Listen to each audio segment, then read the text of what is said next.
Good evening, everybody, and welcome to the 2015 USA Curling National Championships, coming to you from Wings Stadium in Kalamazoo, Michigan.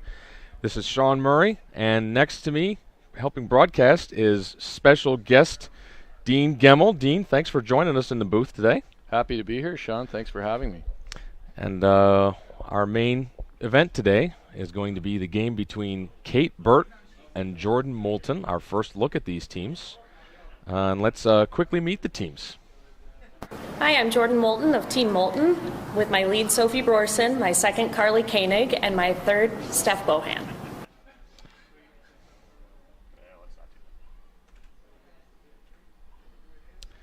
Okay, so the intros are not quite ready, but that's all right. We'll just move on with the game. So that was Team Moulton without Team Bert pictures. That's all. Yeah, it was. Which is, it's a spirit of curling there, really. Opponents helping each other out. Absolutely. So with some of the other matchups we got going on today, we have mics also on the game between Eileen Sormanen and Erica Brown on Sheet B. We'll be keeping an eye on that one. On Sheet A, it's the Corey Christensen team with Sarah Anderson still skipping, and they are playing Joanne Smichai, who we saw this morning. On Sheet D, it's Patty Lank versus Kim Wapala, and on Sheet E, it's another good game, Debbie McCormick versus Nina Roth. So in our game, the first one into the rings, corner guard went up. Now they're trying to cap the rock in the top 8. Like to cover the corner guard side of this to prevent the roll. Trying to get it to finish. Doesn't quite get it covered. There's a half rock available, certainly a hit and roll available for Team Bert and Sherry Schumer. That's fine.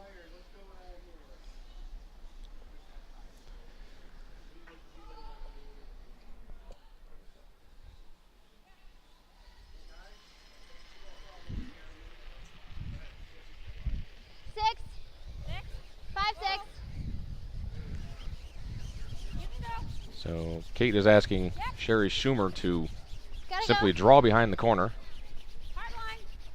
This really is an either-or call here, I think. I mean, you could play on the exposed rock. You might want to make a play on it now, but more teams are using the corner guard when they get it. That's a less than ideal result, but Yeah, not great. more and more teams are using that corner guard when they have a chance to. I think I might have elected for the hit and roll there, especially in the first end. Yeah, until you know the draw speed and the draw path's just a little bit better for a Yeah. few rocks. And certainly if you chapped on that center guard, it wouldn't wouldn't be the worst shot either.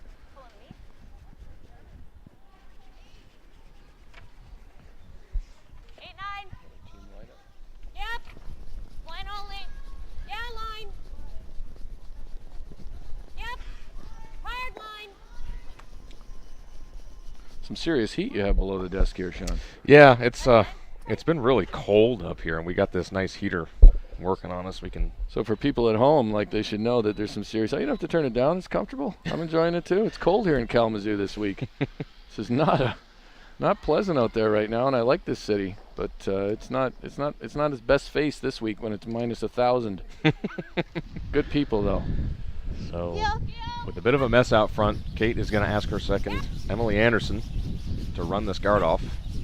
Certainly a fairly available double peel here. Makes it with no problem. Opens up the shot stone and leaves two corner guards that are both very usable. We call that a chimp double. A double so easy even a chimp could make it. I had one of those today, but I failed to make it.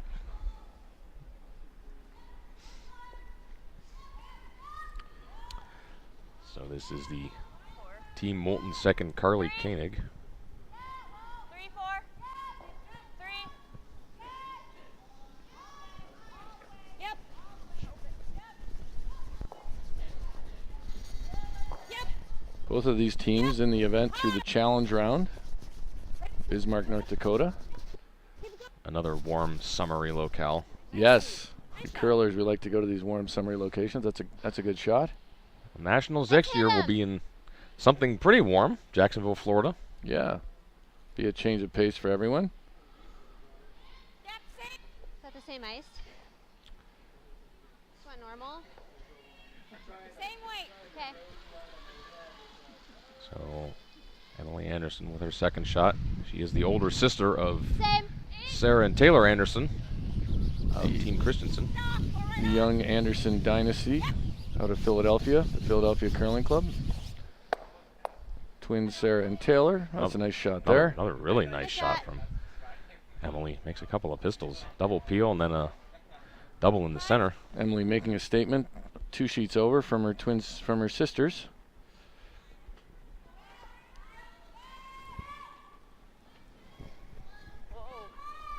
A little bit of a wobble there. This is Stephanie Bohan, former Steph Sambor. Not the most encouraging thing when your player comes out with a whoa-ho. Comes out with a woo. A little wobble, looks like a recovery. We're all shot makers. Got to be a shot maker.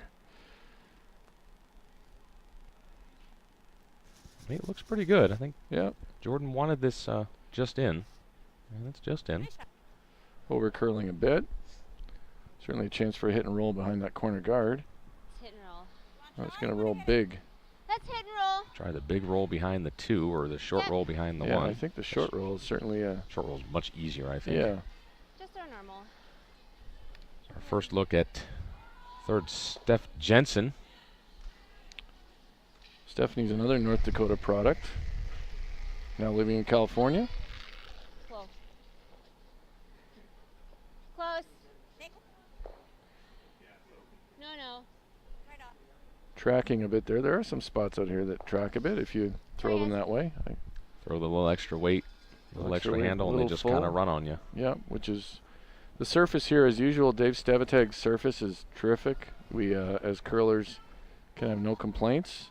I believe actually that Dave's one of the very best ice makers in the world and a real asset for the USCA.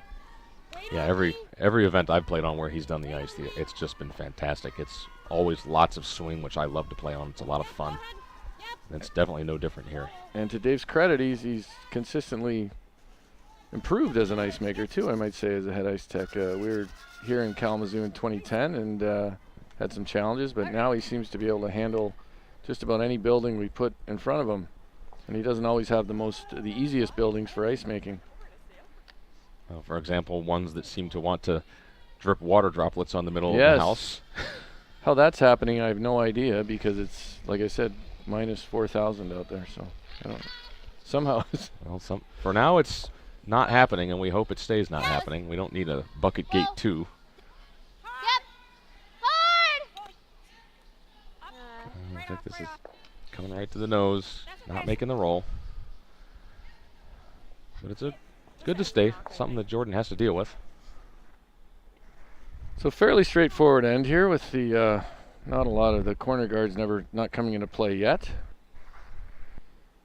Certainly a deuce available with those corner guards, but it hasn't been able to make that happen. Team Bert. The first team to make the good roll will be in good position to either get the deuce or get the force. Otherwise, looking at a likely blank. So first look at skip Jordan Moulton.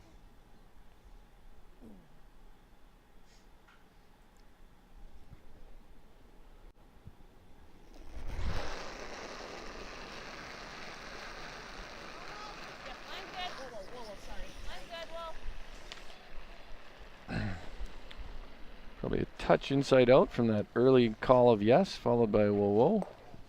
Makes the hit. Close. Just going to roll a bit too far, but it's probably going to hang around waiting the edge. So I think Bert's going to like to draw. It is wide open. She could try to hit and roll back and keep the blank alive, but she's elected to make use of the corner.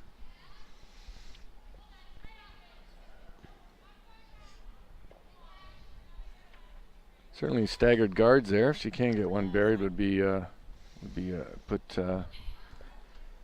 Jordan in a tougher spot. But if she's not perfect with this one, she'll be into force mode or trying to get one.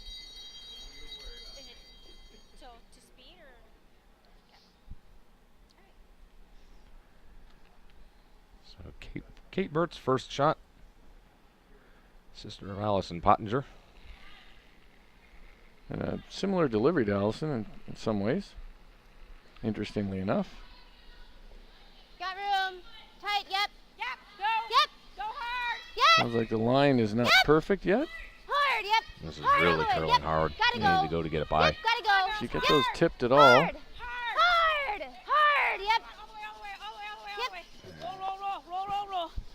I think that was just light more than anything. Curled up a bit and came up short of the rings.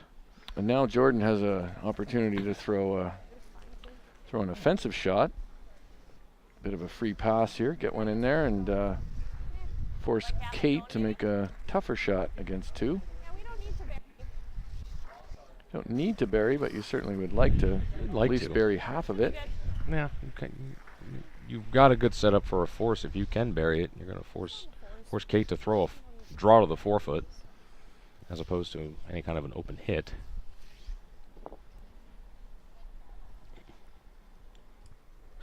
So I don't hear any of these team members mentioning their micro sponsors. So, unlike my teammate Bill Stapera apparently was. Oh, he was rattling them off. Savvy corporate guy. Mine's okay, but it looks light. Yep. They're saying it looks light. There's a lot of room there. A lot of room by the guard. It might start to bust in here. Hard. Yeah, there it's starting to move now. Even if they can get edge to edge, but they certainly need to get it there. Line looks absolutely perfect on this, just by the guard. Just would have liked that a hair deeper, but certainly the force is on now, and Kate Bert will need full 8 foot to take one in the first end. Ice is very consistent for draw pass. So, we need full 8. Button would be nice. I think that one on its own would have been 12. Not on its own, but had it not run into something. Okay. Very accurate description of the last shot. If it hadn't run into the Had it guard. not run into something, it would have been pretty much there. Just top 12, I think. So she'll want a little bit more here. Against 2, needs full 8 foot. Better rotation, be careful with it. Pick up a Let single go. point. Saying sounds heavy out of her hand and a lot of rotations. She might be actually on that red guard right now. Still on the corner. She's well on the red guard. Now they're going to try to bump that red one in. Hard. This would be Definitely a a change. Yes, Plays a tap. hard. Oh, my goodness. Never had a chance, I'm afraid. No, that's a big miss. That's going to be a steal of 2 for Team Moulton. Heading into the second end, Bert will have the hammer down by 2. USDA has a program called Curling in the Gym. This program is made possible by a P&G and Team USA Youth Sports Fund grant. It's designed to expand the knowledge of and access to the sport of curling while increasing physical activity in elementary school children. Curling in the Gym includes all the materials and equipment needed for a physical education teacher or a community program leader without experience in the sport to run an 8 to 10 session program. Contact Kim Nowen at the U.S. Curling National Office if your club is interested in borrowing this equipment. And I believe we got everything fixed, and we can take another opportunity to meet the teams. Hi, I'm Kate Bert, skip of Team Bert.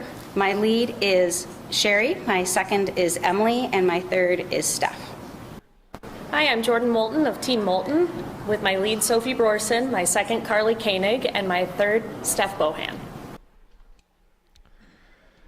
There, we got it. We got it right there. Thank you, BA. I like the game before. I think you should stick with that rotation. The other opposing skip introducing the other team. Let's go with that. So with the unforced error from Kate Bert, gives up a steal of 2. So she'll need to go a little bit on the offense to try and get some of that back. You know, the important thing to remember sometimes when you give up a steal for 2, and I've heard Richard Hart say this very thing, some teams say, oh, we gave up a steal of 2, and what you really need to say in your head is it's no different than we didn't have hammer in the first end and we gave up a deuce. Exactly.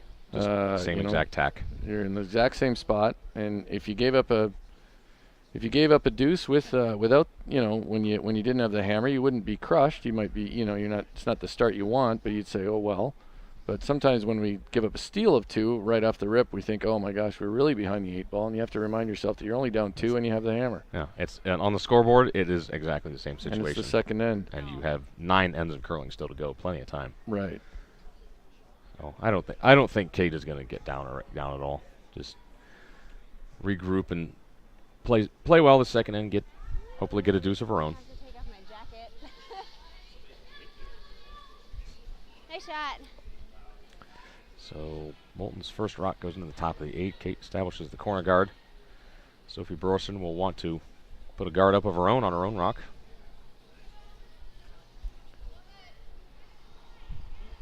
Rock waiting for it to curl a bit. Looks like it's actually starting to move now. Might over curl. And it looks like it is going to over curl. Needs to stop. You got the split. Really gonna finish. Emily? So last end we saw Kate go around a corner guard when she had one available.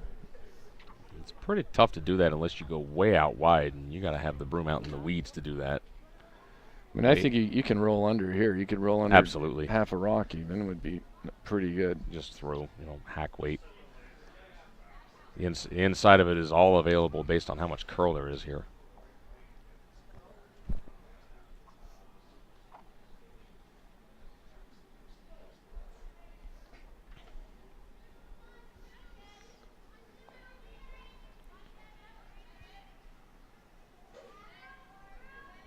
Maybe a touch positive on that. Team Bert going stylish with roll the that plaid way. kilts. No, it's coming. It's coming down. It's coming. Quiet Back weight, line. giving it a chance here. Back line's okay. Probably not going to move it out of the rings, but Will roll buried, so doesn't remove it, but That's fine. actually That'll rolled it into the hole. Unfortunately, they were sort of in between. see if Jordan wants to go for it. No, she's just going to rip the guard. She's quickly ripping the guard. I'm not. It's wide open there, and I would probably shoot the port myself. yeah. Okay. And the center line guard isn't hurting her. Normal. I think she has to remind herself, even though she just stole 2, she's only up 2, and it's only the second end, so Exactly. might not be into the phase of ripping every guard yet. Don't get too defensive just yet. Some score updates from around the sheets. Yeah. Whoa. Each takes 2 over Christensen in the first end. Real close here. Real close. Right just through. by it. Nice shot. Nicely thrown. Nicely played by Carly Koenig. Joanne Smichai gets 2 in the first end against Corey Christensen, with Sarah Anderson skipping. On I don't sheet mind going B, for the top it's one. Eileen Sormanen, who Yeah. takes 1 against Erica Brown. Sheet C, Kim Wapala Yeah, opens with 2 whatever. against Patty What Lank. do you think? And on sheet D, Debbie McCormick opens with 2 against Nina Roth. So points in every game. You got it. Well, Kate Bert is ripping the guard here. Right on. This is a really conservative call. It's a pretty long guard. I'm not so sure it's Very defensive call. Well, now she's going to That's go gonna through go the hole, through the actually. hole. So That'll work. on the fly improv comes through and hits the second shot. Might need an apology there. Yeah. Might need a quick sorry after that one, but same shot. Now see if we can go through this hole again. This hole's going to start looking pretty big if everybody gets through it. Well, everybody might start saying, what hole? Right. There is no hole. I can get through that. Yeah. Yes, I'm a big believer in the apology. When you make a shot that's not called, certainly you don't have to take it off the sheet or anything, but I think among good players, it's fair to apologize. But Kate is really playing wanna this go for very the 1.5? conservative. Yeah, this is. I don't care. We can That's peel. This is. Okay. Peeling is an odd call here. It is a pretty strange call. She's got one in the house. She could hit and roll away and have a pretty good setup for her deuce. I mean, she's basically giving up on the deuce here right now. So I Yeah, she's giving up on. She's conceding being forced. Okay. Doesn't really need to. maybe if Allison Pottinger, her sister, is watching, she could tweet about this for us. See what she says. 'Cause now, now there's no deuce available. Right. I can't really say I understood that call. We can hit. No, we can't say that was a good call, Sean. We just can't. But I think you see the results of a team with a slow start and probably playing without a lot of confidence right now. Yeah. It's a long week. You kind of want to work your way into it.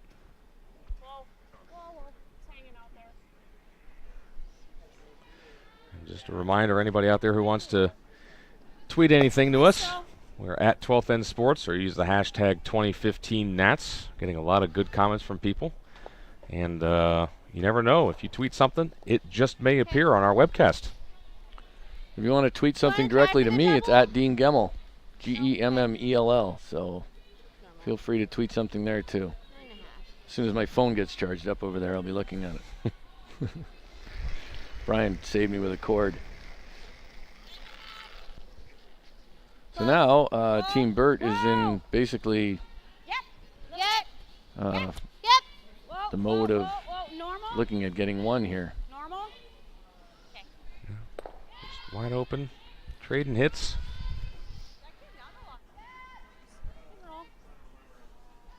So I think the good news here, apart from this game, is that this webcast is happening at all. And I know you guys have been mentioning the sponsors, but I'd like to mention a good friend of mine, Bill Peskoff from the Plainfield Curling Club in South Plainfield, New Jersey. Bill's been a great supporter of curling, and he stepped up big to support this, and I was grateful for it, and I think all of us in U.S. Curling are grateful for it. I also like to thank Russ Lemke, who was the early supporter, supported in a big way, and was very instrumental in this happening as well. So Russ out of the Cape Cod Curling Club. Russ is an interesting story. He grew up in Saskatchewan, but actually didn't really curl until he moved to Cape Cod, which is an unusual. Bit of a different way of starting. Told me he curled until he was 12, but he decided it was something only for his dad. So. But yeah, both Russ and Bill, both big-time class acts. Dean, you were one of the ones that actually spearheaded the fundraising effort to make sure this broadcast happened.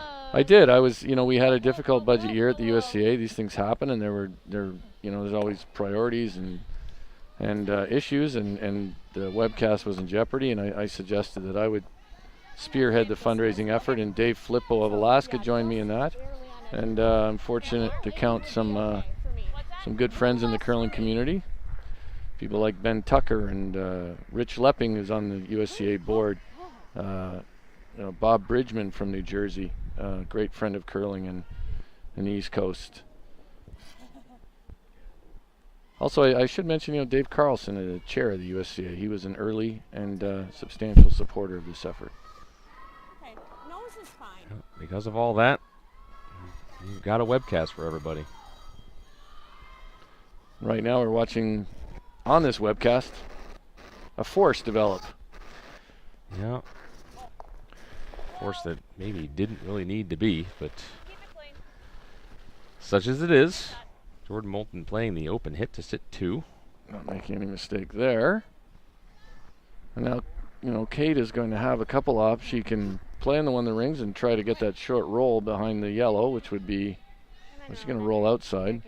If she makes a short roll, it's a fairly short run back, so it's not that advantageous. Or she could play the slash double and look for the blank. But she just wants to hit the open one and wants to roll away, doesn't want to roll behind.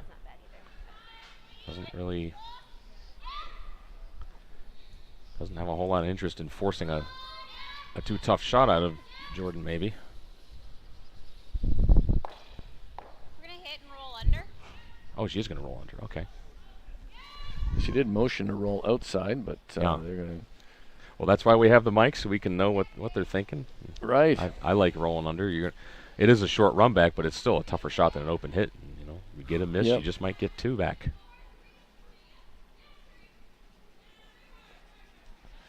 And if the run back's made, her shot won't be substantially harder than it would have been. And Derek Benson tweets the truth. Great to hear Dean Gemmel in the booth. He is a big part of why we're here watching it all. Thank you, Derek. Derek's a great guy.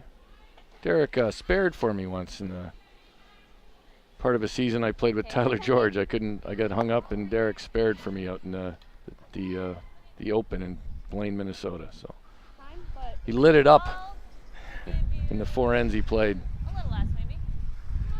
I think the broom was good because we rolled a pretty good deal. You only played half a game. Does that mean you played the other half of the game? Yeah, I showed up midway through. He'd started. Nice.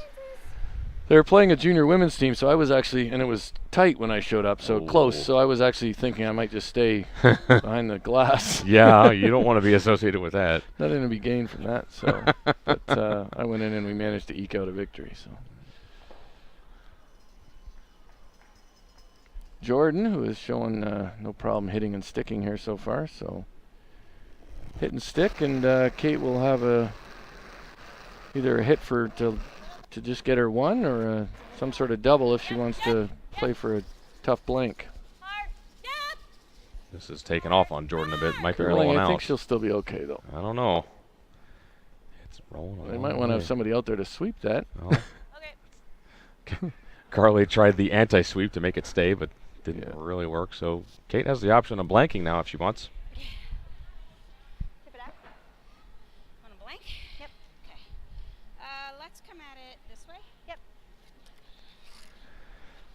So she's going to play the blank, try again in the third to get a couple of points. I think Kate is like a lot of curlers. She curled as a junior, like her sister did, and then sort of stepped away from the game for a number of years, and then has come back to it. I did a similar thing. Sometimes life gets in the way of curling. Yeah, Dean, you were a one-time competitor in the Briar, I believe, were you not? Yeah, I hate to say how long ago it was because it reflects on my age, but it was actually 1988. I was on Team Quebec at the Briar, and I was all 20. And then I moved to the U.S. and really didn't curl for about at least 15 years. More than one drinking spiel a year. Close here. Close to making this work. Definitely rolling. I think she's got it. Well done. Right out it goes. Nice blank. So that's going to keep the score at 2-0. Jordan Moulton. What did we know with that peel, Sean? Obviously that was the call to make. I mean, maybe she didn't feel the deuce happening, so. Well, for whatever, however it works, it works. So she gets the blank, and we'll keep the hammer going into the third end. So USCA championship events provide USCA members with the opportunity to challenge themselves and connect with curlers from around the country, and in some cases, the world. But these events would not be possible without our timing and on-ice officials. So consider experiencing the excitement of championship games from the ice level by becoming a USCA certified level 1 or level 2 official. We do need our officials, and they make a yeoman effort out there to make sure that there's fair play. Sometimes they even ask us to duct tape over logos on our uniforms.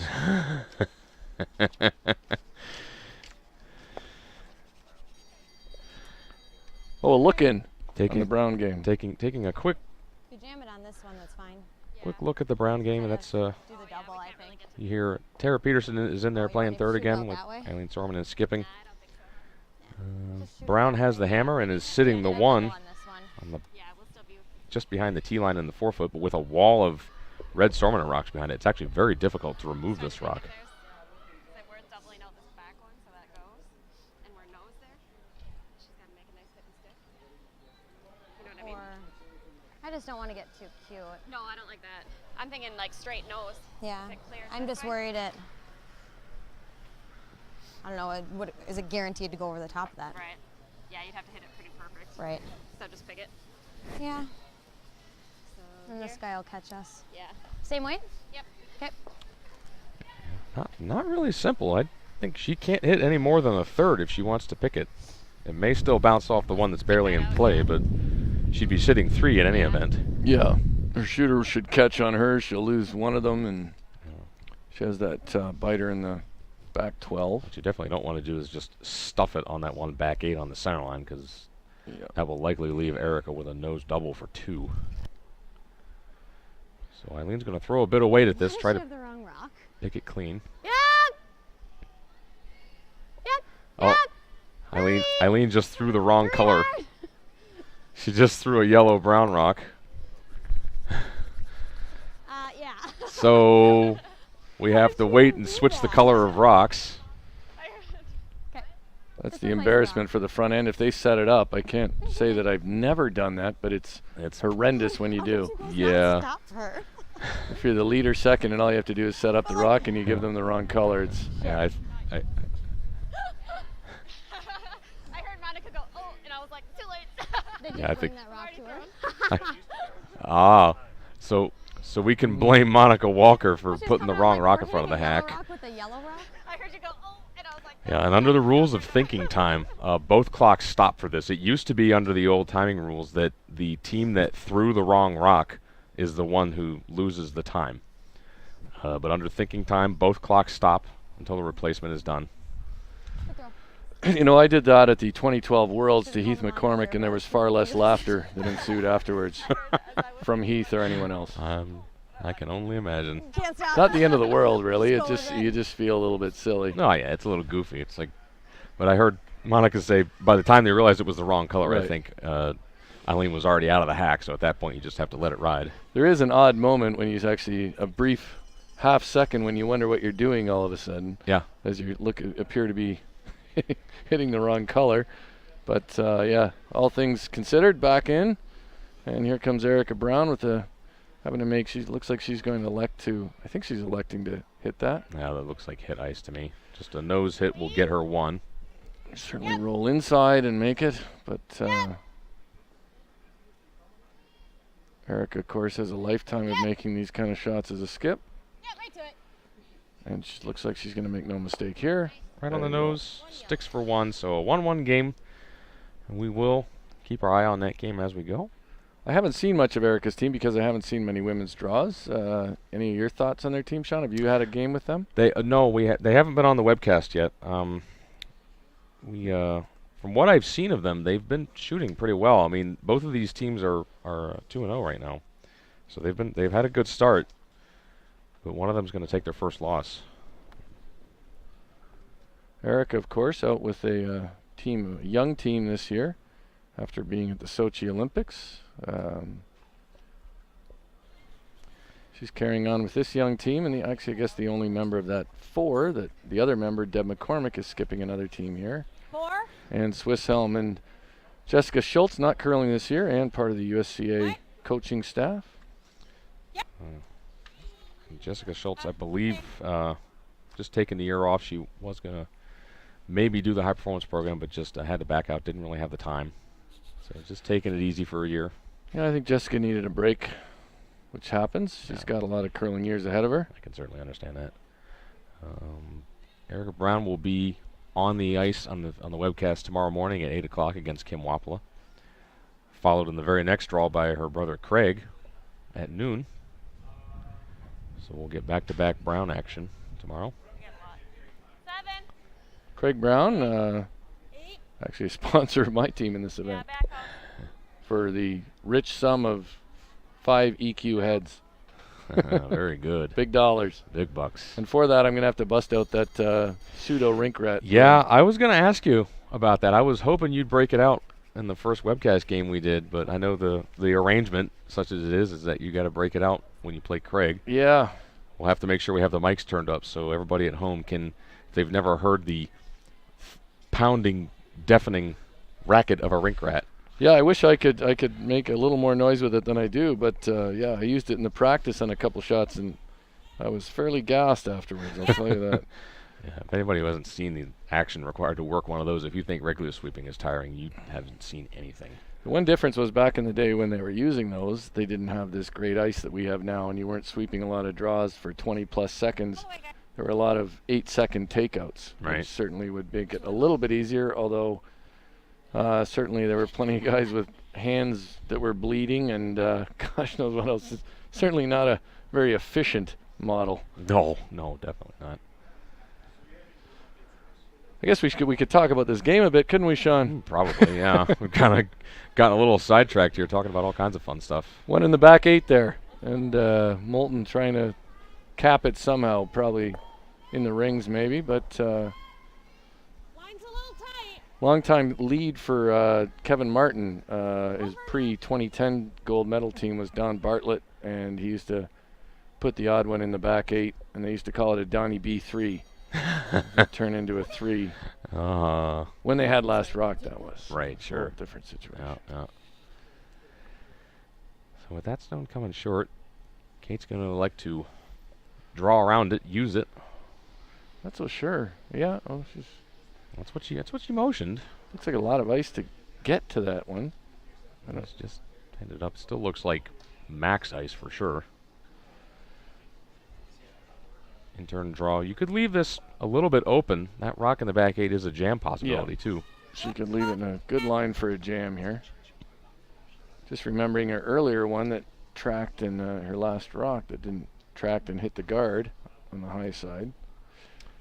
This has some work This to do, looks but good. looks like it's going to get in there okay. I want to make sure Finish they it a little bit. get at least a little bit covered. Should have switched there. The switch of the sweeper. So So, it actually yeah. gets in there just for shot, and it's in a pretty good position. Yes.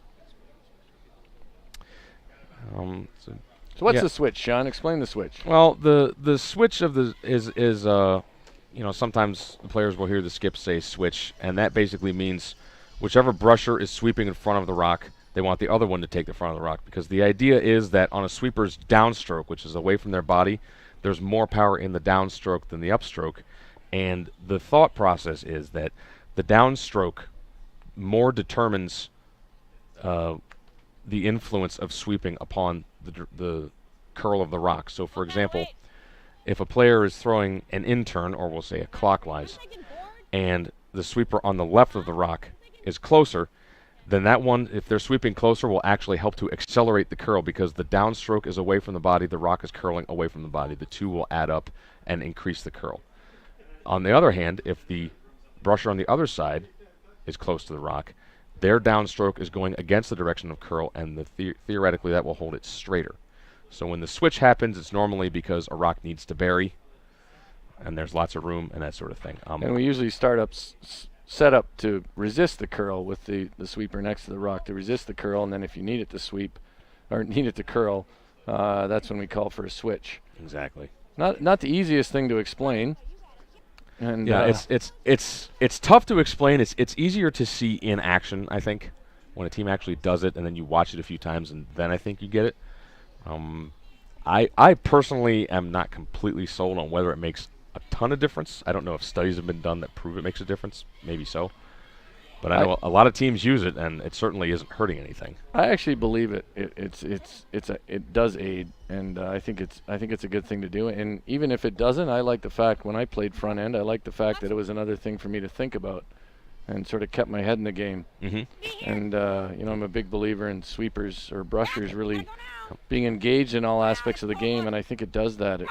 This is a nice shot here. This is a very nice shot. Maybe a hair deep. And a lot of times you'll see front-end players trade brushes back and forth depending on the turn being played. Maybe one of them has hair and they want the hairbrush out front. And that all depends on the turn being played, the shot being played, and that plays into the switch theory as well. Yeah, typically you want the hairbrusher in front, so that's why you'll see if there's teams using one hairbrush to cut the frost, and then the other person with a synthetic pad brush. You'll see the hairbrush in front of the rock to start. So that's why you'll see teams, brushers switching the brush. Right. Plus, it looks kind of cool. Yeah.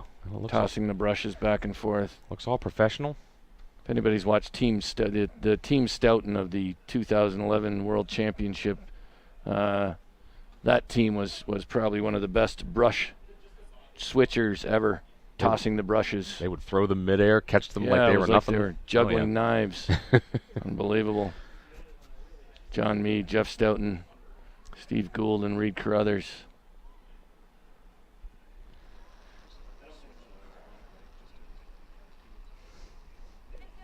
Brian Anderson here of TSN, noting that they started switching in league night just to intimidate the other teams. I think that's a good strategy for curlers at home.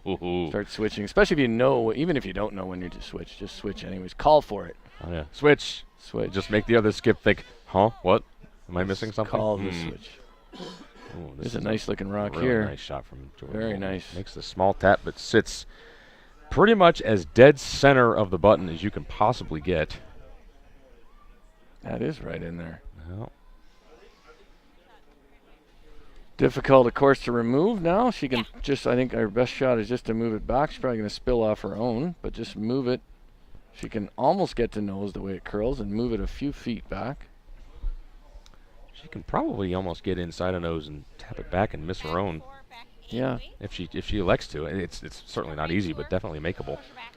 Yep, she can almost get inside. Even if she just gets to nose and just moves it back a foot or so. Yeah, it's a pretty good shot still. Puts herself in a decent position to get two.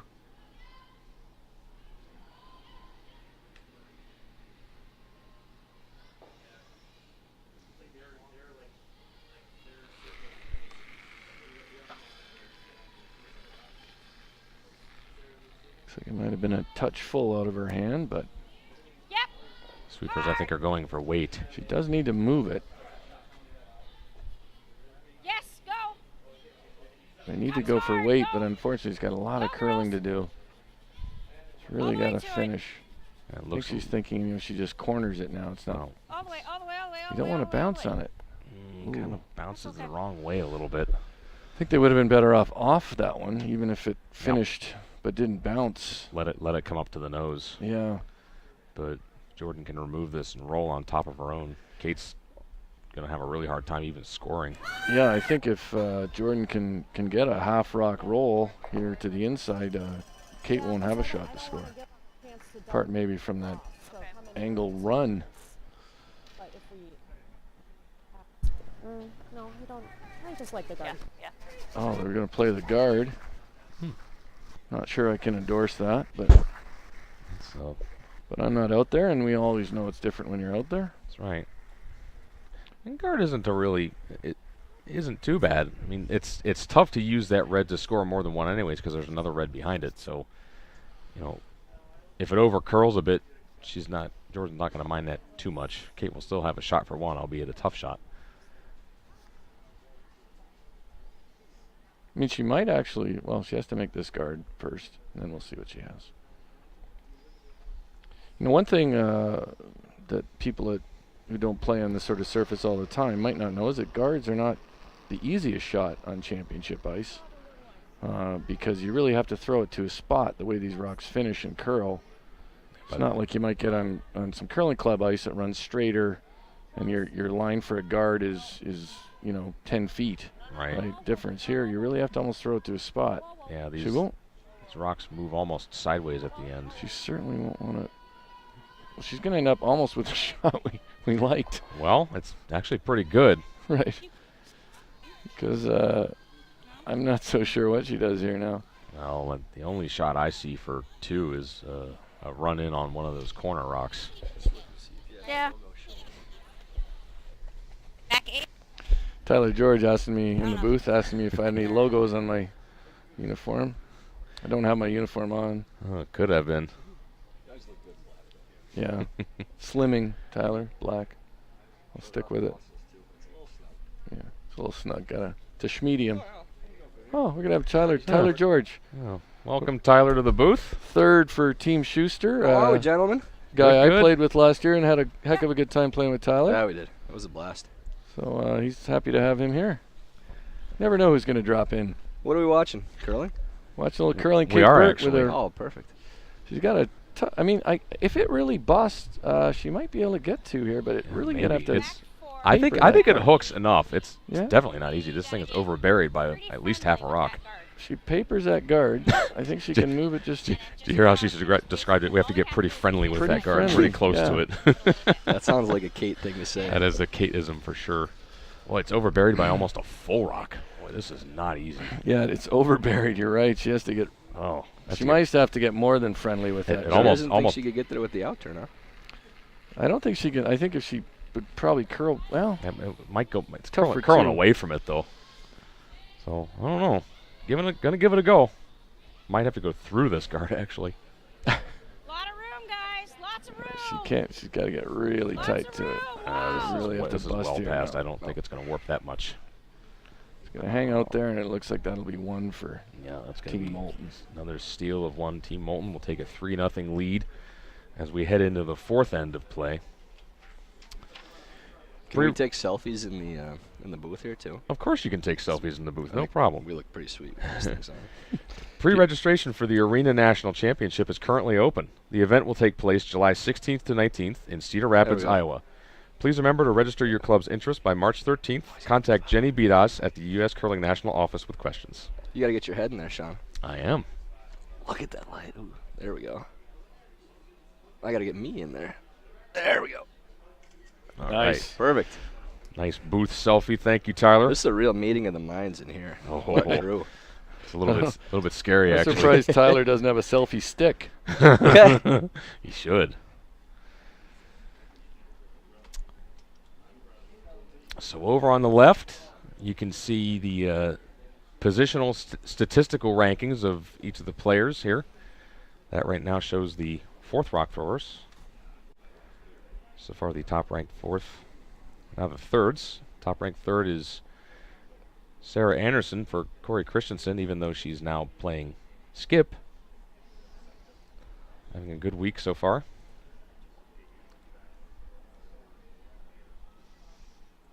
What are you doing back here, Tyler? I just got out of the training room. Johnny's in there whining for a while now. Is so he? Oh. Getting a little work done? He's not as tough as me. You know?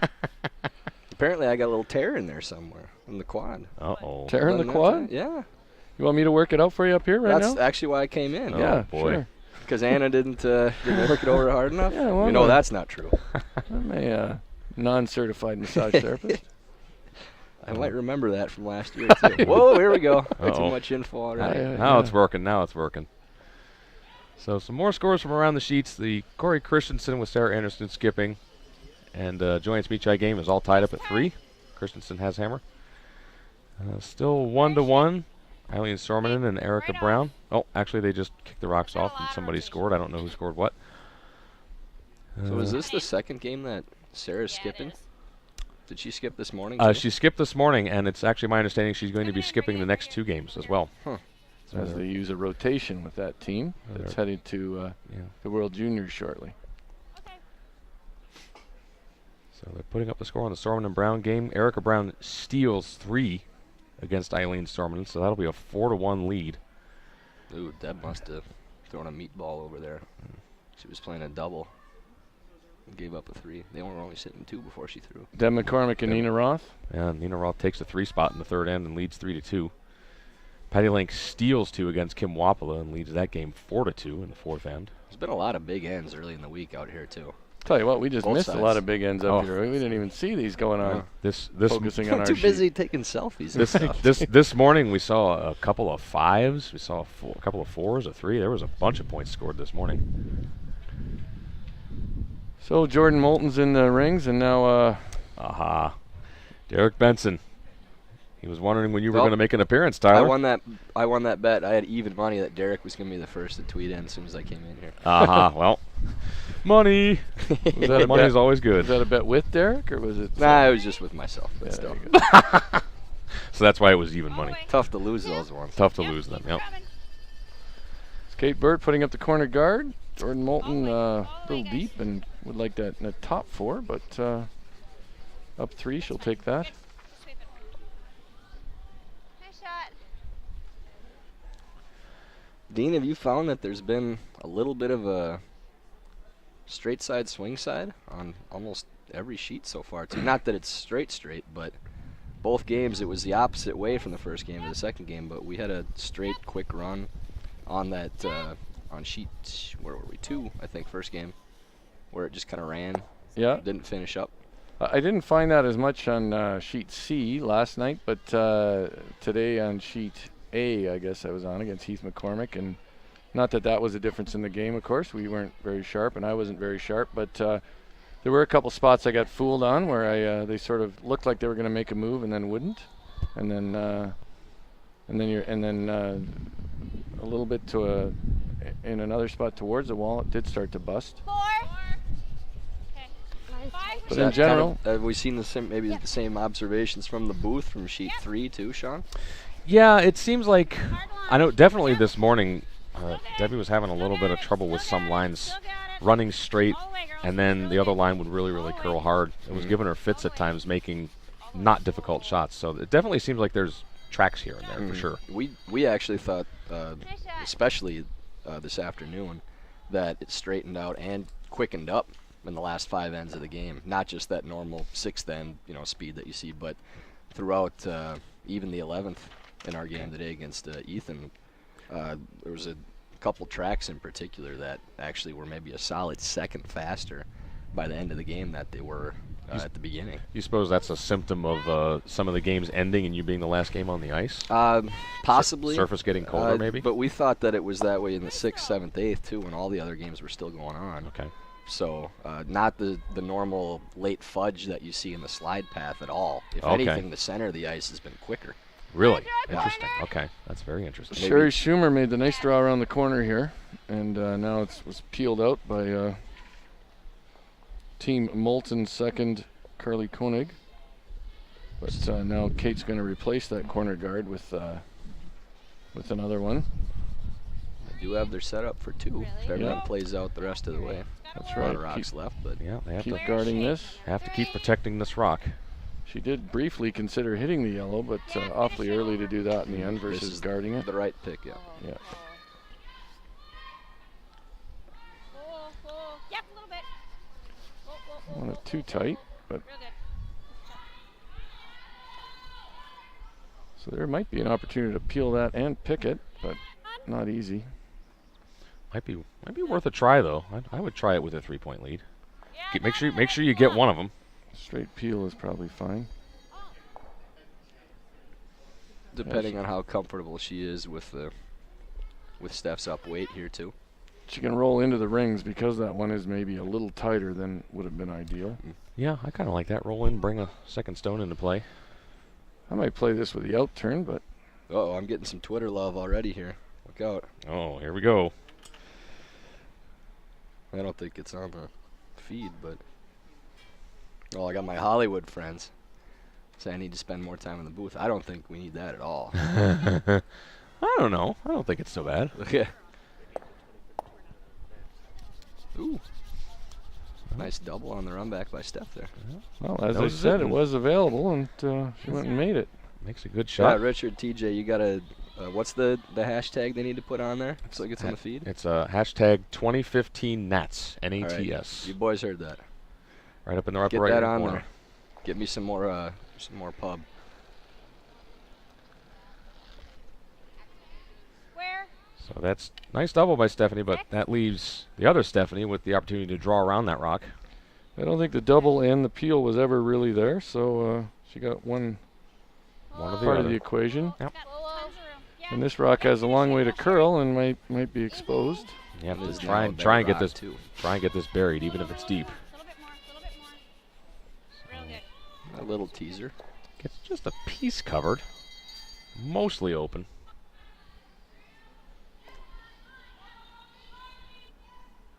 Control.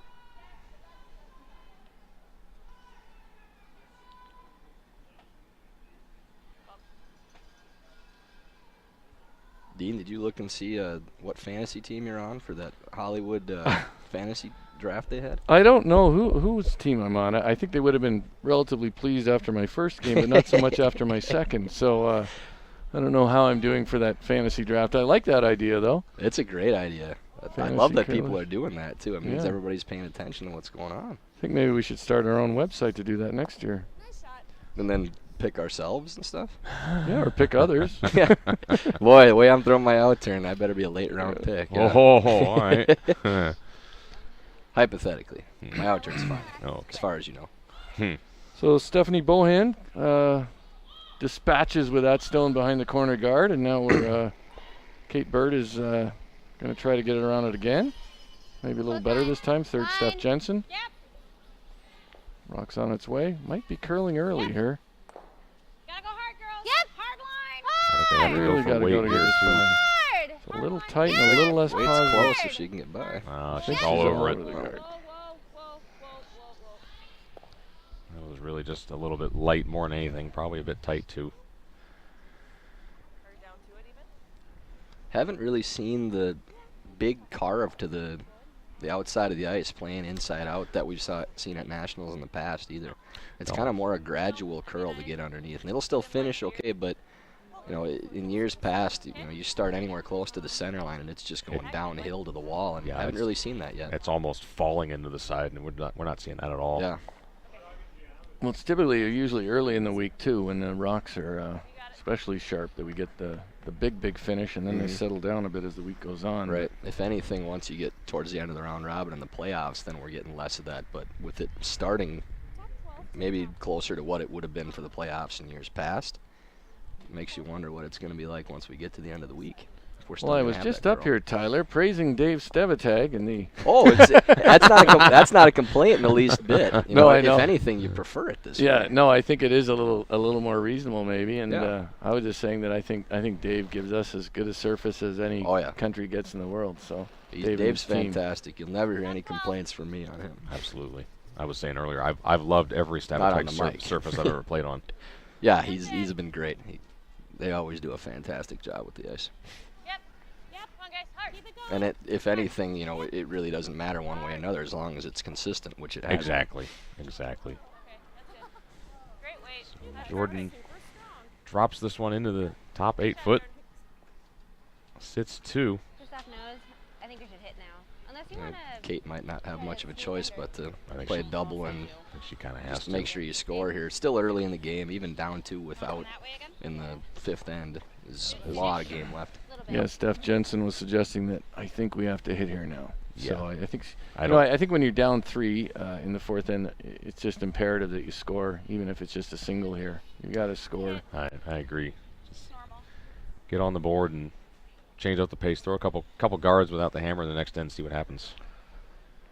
It's actually an Earl Morris rule. Earl Morris, the former coach of Team Homan, always said if you're down 3 early, at some point you just take your 1 and get back, try to work your way back into it.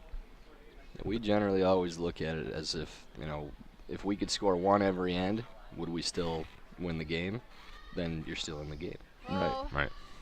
Or it's still early enough in the game that you can go take 2, give up 1, take 2, give up 1 for a while and get back in it.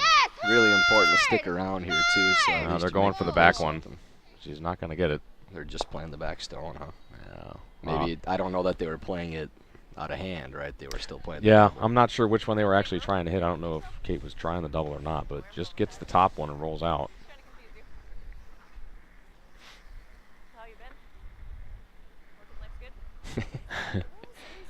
Steph and Steph chatting it up a bit.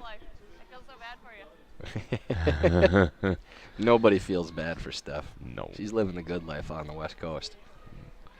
Nice and sunny there, unlike here. Well, it's probably sunny here, except it's really cold.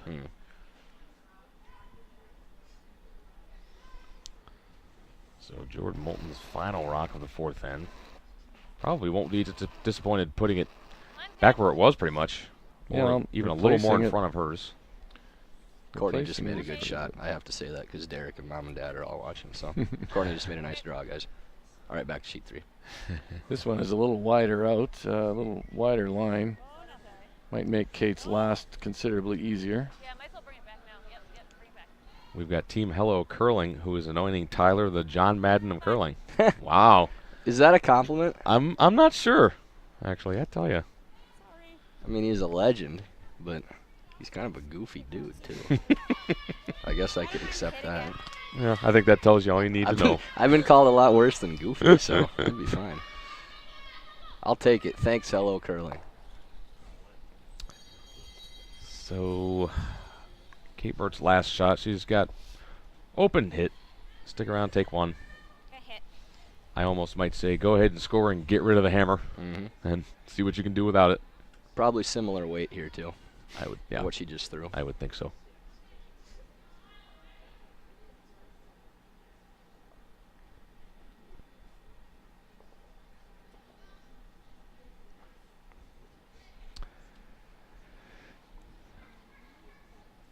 So last rock for Kate Bert.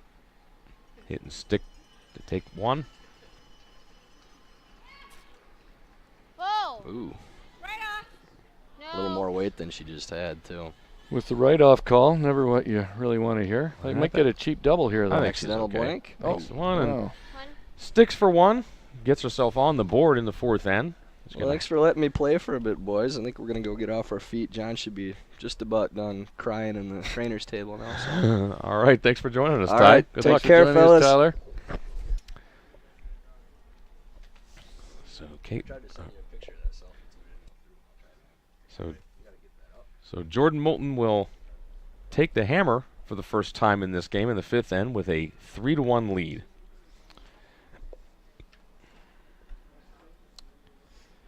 If you're looking for an exciting career at U.S. Curling, the organization is currently hiring an accounting and administrative manager. If you have a background in bookkeeping or accounting and you want to learn more about the position, contact Sandy Robinson at the U.S. Curling National Office.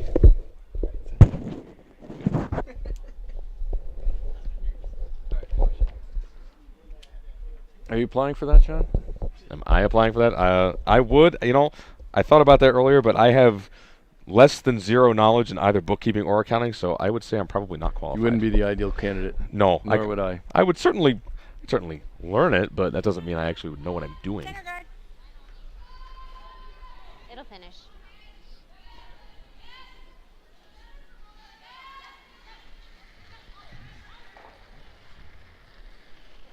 Two. Nice and tight. So, Kate Bird on the board. Now looking to Two. at least force here. Force Jordan Moulton to 1. And even better, perhaps steal going into the 5th end break. Taking a look in the Sorman and Brown game in the 4th end. Brown sitting the 1, maybe a tiny little bit covered. Behind the guard. This is Eileen Sormanen's final shot, probably looking to blank. Big shot here. Down 4-1. Yeah, you really would rather not take a point here. You certainly also don't want to wreck on the guard. Looks like they're really having a go here. They have to go to make sure they're by. Get by the guard.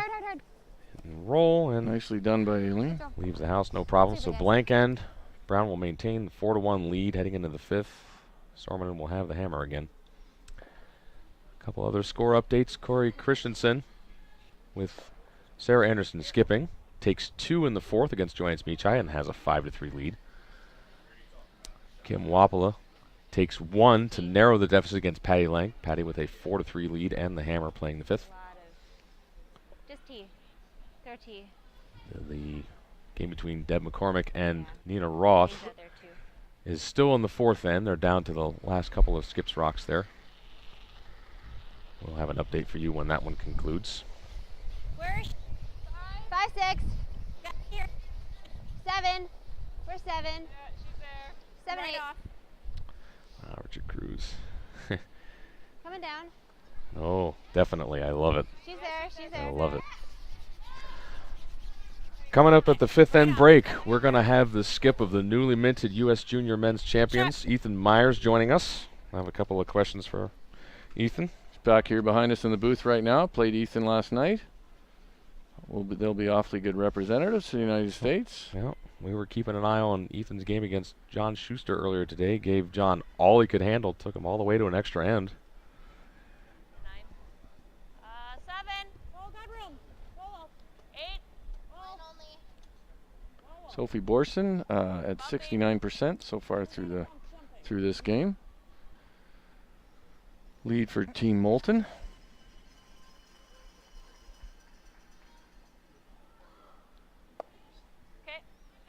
Need to finish that. I need to finish just a little bit more. Not the worst shot. No. Could also corner it on that one right now, but Kate is going to elect to be a little higher than that. Well, this is a not a bad setup for Kate right now. Got shot stone on the button to center guard. Right now the angles are certainly in her favor. Absolutely. You know, She ever cornered on that one. Well, she's motioning that maybe in there a little tighter would be good. cornered into the right into the pocket, basically. Is that what you mean? Yeah. Corner on that yellow, but Handle's it looks like this is, they're saying the handle is Where? dead. Oh, what happened to this? This is reversing, actually. What they don't want to do is chip that guard. Oh, this must have picked. Well, Winds up in not a bad spot, though. tough one to follow. Yeah. Can't really follow an S shot like I think, that. I think Jordan, should take a run at the double peel here. Yep, about 2/3 should make these both fly. Not too far off nose. Yeah, thick half here. Thick half to 2/3. Martin Sather. Had the HB juniors get their Nats patches. Martin Sather, he's working the iron there back at the Radisson in Kalamazoo. Handy with an iron, huh? All right. That's true. The junior boys did not have their crests on their uniforms. In fact, Nice throw. a number of teams out here that don't. I don't know if you're in much of a position to talk about crests that are not on uniform. Are not in Just gonna say. compliance. Yeah, our uniforms are deemed non-compliant, which It was close. I'll say right here, I'm not surprised by. I just think it's an important athlete rights issue that teams, when 14 of the 20 teams here aren't funded by anybody else, that we have avenues to source funding. Probably more important for younger teams, more than Move. a team of veterans like myself, but 2, 3. I think it's important and I think it's something we need to discuss. Emily Anderson at 80%. The second for Team Bert. Throws a very long guard, but good spot. Protects the shot stone that Kate has sitting right on the button. There is another double peel available here, though. Might actually get lucky and maybe run it right into that pile too. This one, you need to be just a little bit careful on. If you catch it wrong, drive it straight back and maybe double yourself out. You really don't want to do that. It doesn't matter if not too concerned if she stirs up the pile, she gets rid of everything. But No, disturbing the pile is not bad because that would actually favor her right now. Try to catch it thin, maybe get the second red going towards the third one, just jiggle things around some. It's really she could, if she didn't want to play the double peel, she could play that other. Probably just the got peel the on top the other one. Okay, just gets the top one. Kate's motioning this into the rings in the top 12. I don't know if I don't think I would like come that spot. tight. You're in, that's okay. Oh, okay. If it's in, you want it to be frozen right in that pocket pretty much. That would be the Yeah. best spot. I don't know if top 12 is a really good spot for it. Stephanie Jensen playing third at 76%. I don't know. This is one of those where if you call it an either-or shot, you end up making neither. Three. So Yep. Right, you should pick a spot, pick a weight, and just roll with it. certainly always tolerances and what the better miss is, but you don't want to be stuck between two shots. Oh. This is really starting to curl as it finishes here. And might leave an opportunity here. Well, again, I think Jordan Moulton has another crack at this double peel. Now these ones are much closer together, much easier. How would you throw this one, Sean? I'd be throwing the in-turn Yeah. on the left side. Catch thin as you can. You probably got to hit about a quarter to make them both fly, and Yeah. it would be a coming. Even a half would probably like move it far enough over. Might Even- skitter it over to like Yeah, a corner guard position. enough. Yep. And you would definitely disturb the situation in the house for sure. Steph Sambor at 90% here. I have a theory, Sean, and it's not meant to be. It's just a thought that women will often choose the opposite turn that a men's team would pick. I'm not quite sure why. I'm not saying one is better than the other. It just seems to me that's how it goes. Well, on a situation like that, well, I hadn't actually thought of that, but in that particular situation, it could simply be the fact that, with the rare exception of, say, like a Jill Officer or a Rachel Homan, most of the women just can't throw it as hard as the guys. So they want to play it the direction that will ensure that they get the one. There you go. Make sure Explained you by remove Sean one. Ryan. I mean, that's Just a pattern I've noticed. I'm not saying one is right or wrong. I've just always wondered why. I have not Seems noticed to that. be the way. Interesting. Hello.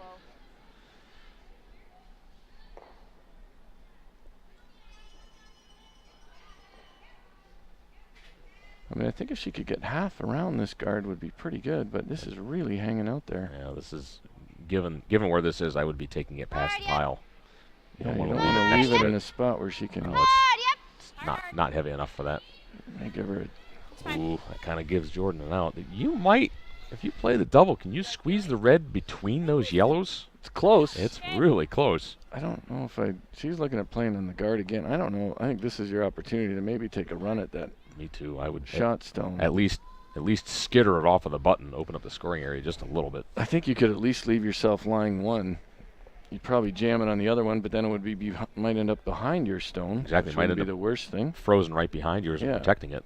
I mean, I don't think this guard was really an issue right now. Well, And now Kate might Just be able to to the- put just one the in a left spot center that makes line. it really tough. Yeah. if she puts it dead in front of that, she's in pretty Yep. good shape. Fine. Yep. I'm not so sure I like it that tight, but For a here. It's about there. Yep. Yeah, I think I would only be halfway to tight. I certainly would not want it in the house.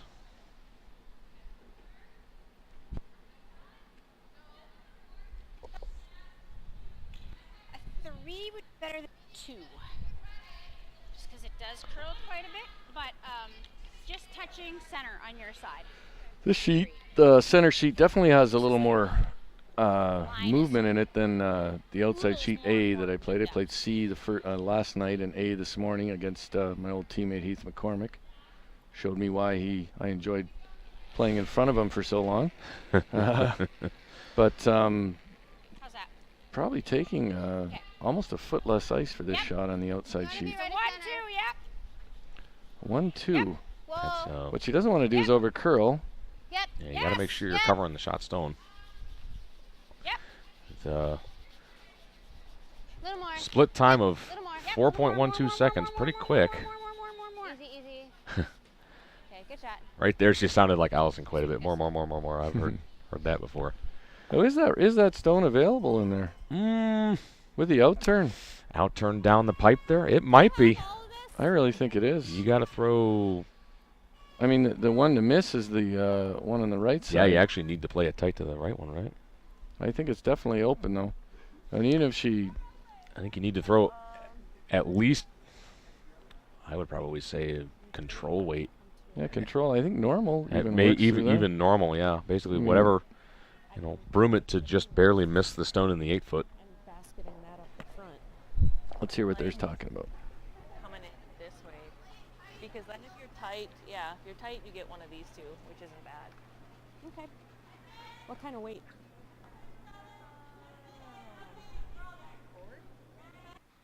I think I might have to throw a little bit more than that to get past both of them, right? Because we got to get past this one too, is the other thing.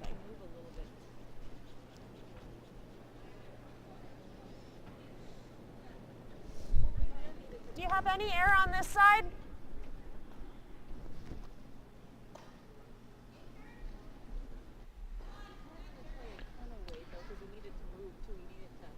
You can't throw really quiet because it's going to be moving good. You want to make sure you get this out of the 4-foot if you make the hit. Yeah, I agree with Jordan that board isn't enough here. I think you throw at least control. At least and control, maybe if normal. not normal. Yeah, I agree.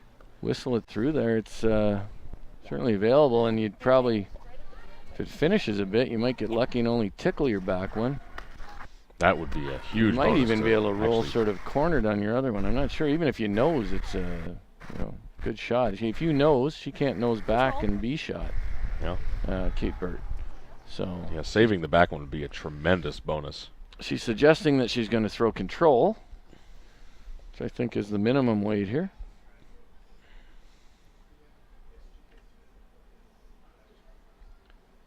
So fifth end. This is the first time Team Moulton has had the hammer in the game. They're up 3-1.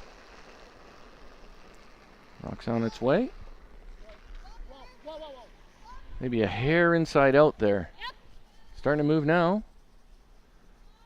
They really have to watch the one on the right. That's the one. It looks pretty close. Real close. I think she's got it. Really good right now. through. Ooh. Yeah. Just disturbs. There's What a the great shot from Jordan Moulton. That Beautiful. said, the way it ended up, there's a double back, isn't there? Absolutely.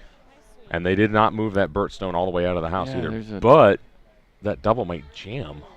So Close to jamming, but I don't think she has another shot. I mean, if I she, don't either. I think even if she jams, she'll lie too. exactly. Throw the same kind of weight. I don't think she had backline hack. She had at least board. it was pretty heavy board. It was. Let's hear what they say here. It was control weight. Yep.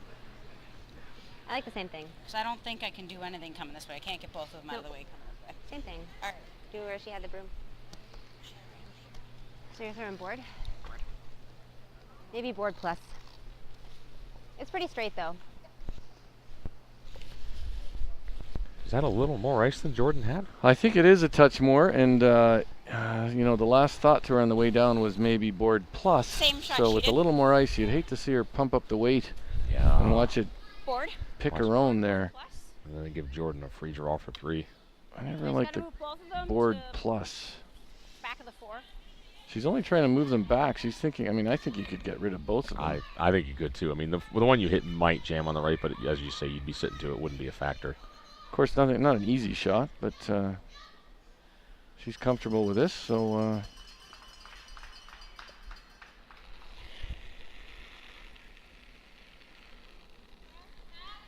Nope, right off. I'm calling hack out of her hand. What I'm concerned about is it might track here. But Jordan's did finish hard, so that's got a lot of This curling has to a do. ton of moving to do. It's really got to move, and I think she got into that board plus mode. It's close, but it's not going to She's all finish it over her off. own. That's unfortunate. Sorry, Kate. That's going to give Jordan an opportunity to draw for 3 and really put a stranglehold on this game. She didn't actually overthrow it. It was just a touch more ice, and she may have been a little positive on the release and never just tracked.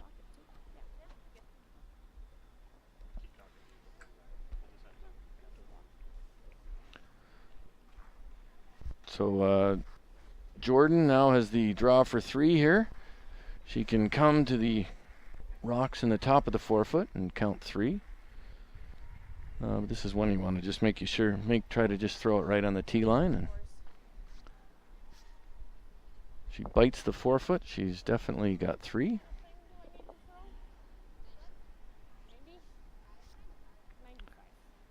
Like a 90-95. That's probably what we were finding today.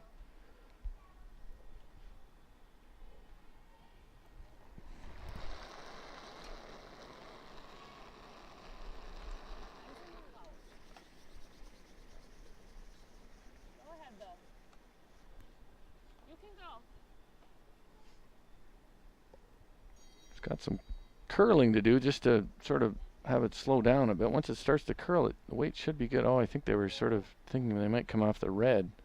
This looks heavy, though. Is it going to stick around? I don't think so.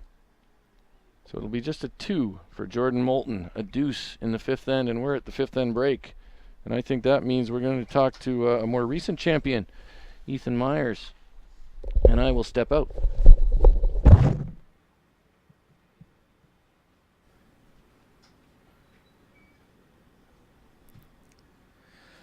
So hey there, everybody. I've got national junior champion skip Ethan Myers here joining us. Thanks for joining us, Ethan. Yeah, absolutely. And first, congratulations on your big winning junior nationals, off to Worlds in Estonia at the end of the month. And you're pretty excited about that, I'm sure, huh? Oh, yeah, very excited. Awesome. So I know when you won the junior title, you said that it was a dream. It was a dream come true. You dreamed of it many times, and you won it in your final year of junior eligibility.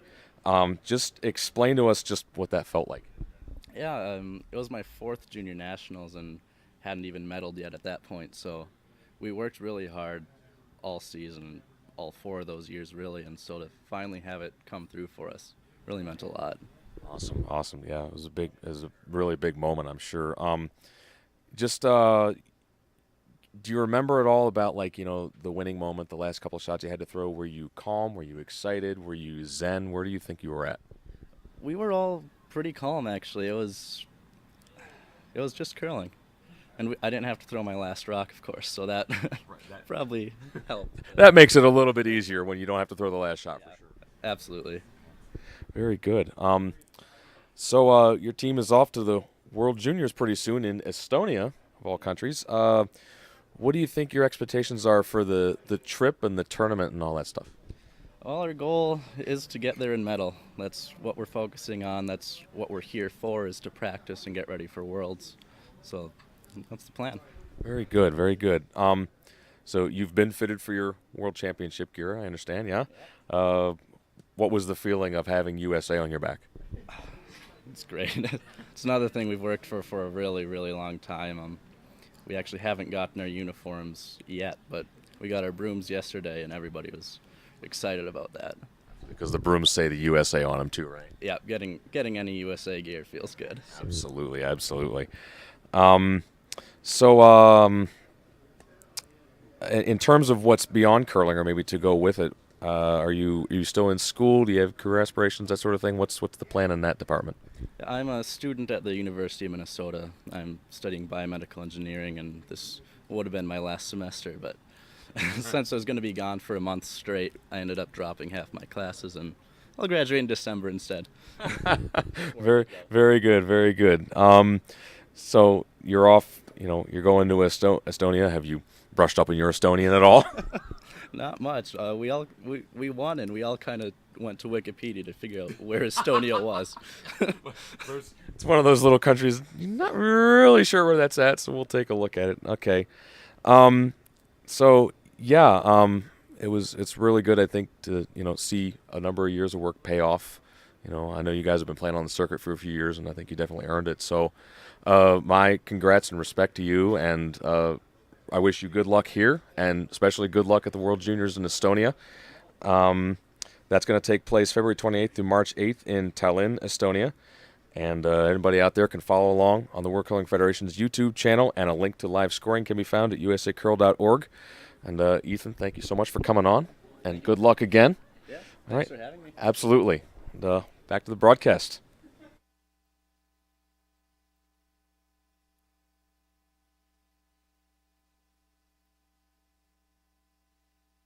You pop this guy through here. Yeah. And actually this side is the better side. This should go that way, right? It's gonna drag. And on Does this it drag side, into that? no. Yeah, that should be good, right? Right? It goes. Yeah. Yeah. So it'd be like hitting it here. Yeah. Which is good. So kind of wait. Got a look in here, I guess, at Erica Brown and Eileen Sormanen. I think Eileen is line 1. Looked like Erica might have just thrown her last one a touch full and jammed it when she was trying the double. Yeah. It looks like Sormanen sits 1 to me. Okay. And Eileen is looking to I mean, I don't want to go too light on it though. lie 3 You can here. control a 10. You don't do much less than And it that. does curl. Eileen has the hammer. Is this her last like rock a coming up? 10? I think this is actually her This is hammer much. shot coming up. I mean, this could be a shot for 5. No, we want to throw a 10. I can't. Don't see. Because Looks like it might three, only Oh, be wait, for 4. I 3. think. Kinda Yeah, great. no, It If would. we get It would that, be it's a 4. bonus, but let's just 4. hit It's there. If she can ever make that yellow disappear out of the 8 it. It's gonna foot. drag. This is a big opportunity to take the lead in this game. Yeah, a game where they have been behind, and every time I've sort of looked in, they've been in difficult situations in a lot of ends. So this is a big opportunity for them to really turn things around and get 4 and jump out to a 5-4 lead. Yeah, I think Jordan can see. I'm sorry. Eileen can Sure. see maybe half of this rock. I think you can throw at least board at this. The thick half, certainly makeable. Must be tight to the guard. It's close. Got a chance. They have to get by the guard. Really, I think she's She's got it. by. Yeah, there's your Makes 4. a hit. Sticks. Is there going to be 4 or Saves 3? the shooter. 3. Doesn't save the shooter, but makes a great shot for 3. And that's going to tie the game up at 4 apiece as they will head into their 5th end break.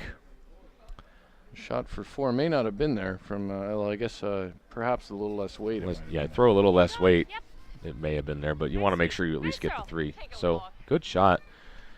A couple other scores around the sheets. Joyance Michai responds by from giving up 2 by taking a 2 of her own and is tied with the Corey Christensen / Sarah Anderson rank 5-all, playing the 6th. Christensen with the hammer. Nina Roth takes 2 against Deb McCormick and leads that game 5-3, playing the 6th end. McCormick with the hammer. Looks like the Wapala Lank game was blanked in the 5th end. It's 4-3. Lank has the hammer and the lead. In our feature match, Jordan Moulton has a 5-1 lead over Kate Bert. I think we're okay. Yep. Bert's got the hammer in the 6th end and is going to want to get some offense going. Real good, Sherry. Calls for a corner guard. Ready. Jordan Moulton's first from her lead. Sophie Borson, a little higher in the rings than she would have liked, but not the worst spot. Oh.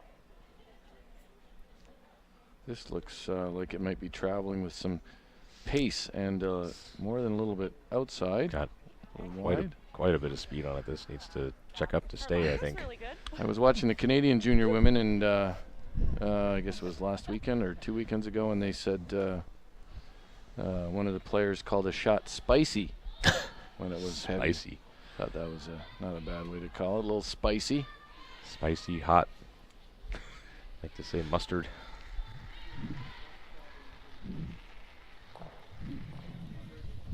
Where? 6. 6. 5. So they're going to go around the corner guard right now. Got plenty of room, guys. Okay, Team Bert. Stephanie Schumer's second. They're going to use that guard early. Yep. Yep. Yep. All the way. All the way. All the way. Sherry Schumer. Yes. How do I call her Steph? There's too many Stephanies, too many S's on the ice right now. One Sorry, each on each Sherry. of the teams. Sherry Schumer. There's a lot of double S names. So it doesn't look like that stone got behind much cover at all. Carly Koenig will have a chance to remove it and sit 2. Close. Yep. Hard. Hard. All the way to it. Yep. Yep, yep, yep. Nice Actually shot. Good sweep. gets just to the nose. Doesn't miss that guard by much. Yeah, it's now edge to edge, which is chokes off that corner guard nicely. You see it? As you can see, almost all of it, but certainly a good spot to be. Force the play in the other direction. If she makes a play on it, which it looks like she will. Not exactly an end that's setting up well for Bert to take the deuce too easily here. Well, Does have that corner guard. Yeah, still got the corner guard to use. If she can get behind it, she'll be in good shape for the deuce. I mean, she could roll. She's going to roll the other way here, which wouldn't be the worst. I'm gonna dive. Whoa, whoa, whoa, whoa, whoa, whoa. Roll behind corner of some sort. Yep, yep, If you want to roll the other way now, yeah. yep, yep, Looks like yep, it's yep. rolling back to the center. That's a good spot. Gets about half buried. Not a bad shot at all. Run back is fairly short, but it should give you, depending on how it spills out, you might get another chance to go to use that corner guard. Run is probably your easier call. We could run it, or we could try to play at it and sit here. I think the run back up 5-1 is what I'd play. I believe so. I think it's a bit of a simpler shot anyways. Or, sorry, not peel. Normal. Normal. Sean cranking up the heat again. It did get, there's a chill in the air. Yeah, got this dead corner in this room that just blasts this cold air. If I didn't know better, I'd think there was a poltergeist in here. There is a draft, that's for sure. Drafty. It's like old school. This is hanging out. Looks like she's probably just going to miss the works. Breezes it right by. Well, that's the kind of miss that Kate Bert needs to get a chance to get back into this game. Now she can use that corner guard. Lie 2 here. She gets one buried behind the corner guard, and the other one is half buried behind that yellow. All of a sudden she is in business.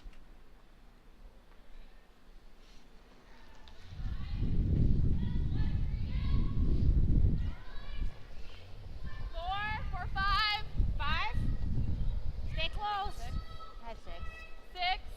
Calling Starting to out walk. 6, Starting to walk. which is just 7 is the T line for these teams. Yep. Whoa, Using the lots old of room, Furby lots of 4 room, number lots of room. system. What do you think of the number system, Sean? I think it's good. It's a nice compact way of describing where a rock is. That. I don't know if I moved it. I think teams should use whatever they works for. That's a great shot, actually. That's a very nice shot. It's almost completely buried. Almost completely buried. And now Jordan has one of those. Do you want to try When you're up that again, 5-1, or you don't play like this? these situations when you're you're forced to make a decision here. I think I'd play the run back again. I would too. I think that's your easiest path to getting rid of one. I mean, even if she peels off the yellow, she should have a double opportunity somewhere. Yeah. Play control. I think I taking want to make sure we keep the shooter. Yeah, that's I think taking a rip at this double is a very tough shot. You basically got to hit all that you see, maybe a little bit less. She's talking about throwing control to keep her shooter. Not the worst thing, but I think ideally when you're up 5-1 here, you want to make one of these reds exit the rings at least. I think the short run back on the yellow is the simplest way of doing that. Looks like a good throw out of her hand, but it's starting to curl. Looks like she's going to be on her own, I think. This might be into the yellow. Might Might get a redirect break and here, get the though. other one. Yeah, No, there's the redirects, break. get the other one. Let's hear apology. Nope. Well, that was always there, actually. Yeah. I mean, there was always a That- chance that could happen. That was not quite an excuse me shot. It was close, but not quite. There was always a chance that could happen, and the pro way to miss that was a little tight versus Absolutely. missing Absolutely. everything. And I think Steph actually threw that pretty good. It just took off a little bit on Jordan.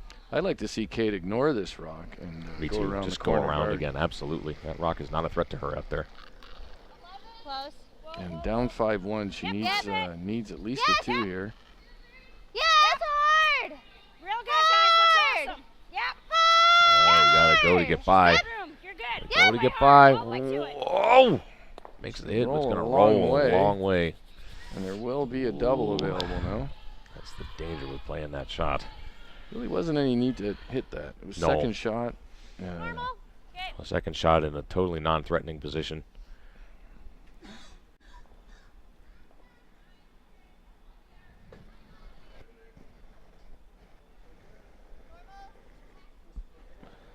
Steph Sambor with or Steph Bohan rather with a crack at another double. This one looks like it needs to curl. Might be jamming. This jams, leaves the Bert stone pretty much right on the button. Bert's going to play on that again. I mean, it's a little more difficult now because I don't think she can bury behind the corner guard and be second shot. So I think a nose hit would be not bad, or a little roll to the outside. You can't afford to hit your own, of course. You're right, nose is pretty good, but all you leave then is a slash double. Slash double in which the shooter probably rolls, and you can still get around the corner guard. Exactly, then you can go behind the corner. Yep. Whoa, whoa, whoa, whoa, whoa. Yep. Yes! Hard! Yes! Hard! Don't touch. Really took off. Didn't want to do that. No. Yeah, save that shooter. Now, Letting Jordan off the hook here.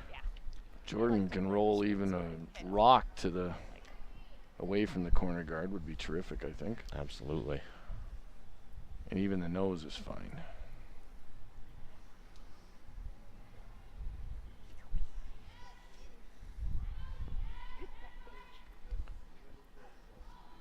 Kate might have to think about freezing on hers in order to keep a blank alive.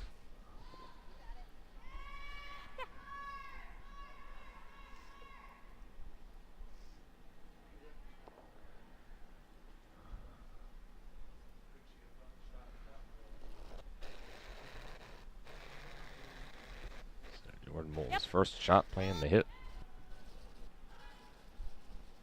Hard! Yep! Hard! Hard! Hard, hard, hard, hard, hard! Curling. Yep, hard! They have to go to save Not this enough, but we'll leave Kate Bert an opportunity to get behind that corner guard. one. Yeah, rolls that one all the way out, too. Certainly knows how to get around it. She's teammates have buried behind there. A couple of times Holding you this guys both episode. here. We've been throwing solid rotation. Yeah, so give me a little. And Sherry threw spinners. Give me a love. Give me a love. Not sure what that means. Neither do I. They said Sherry was throwing more rotation. Underneath. That's kind of what you want to throw on this ice anyways, just to keep them traveling true. Yeah, you certainly don't want to have soft releases and soft handles here.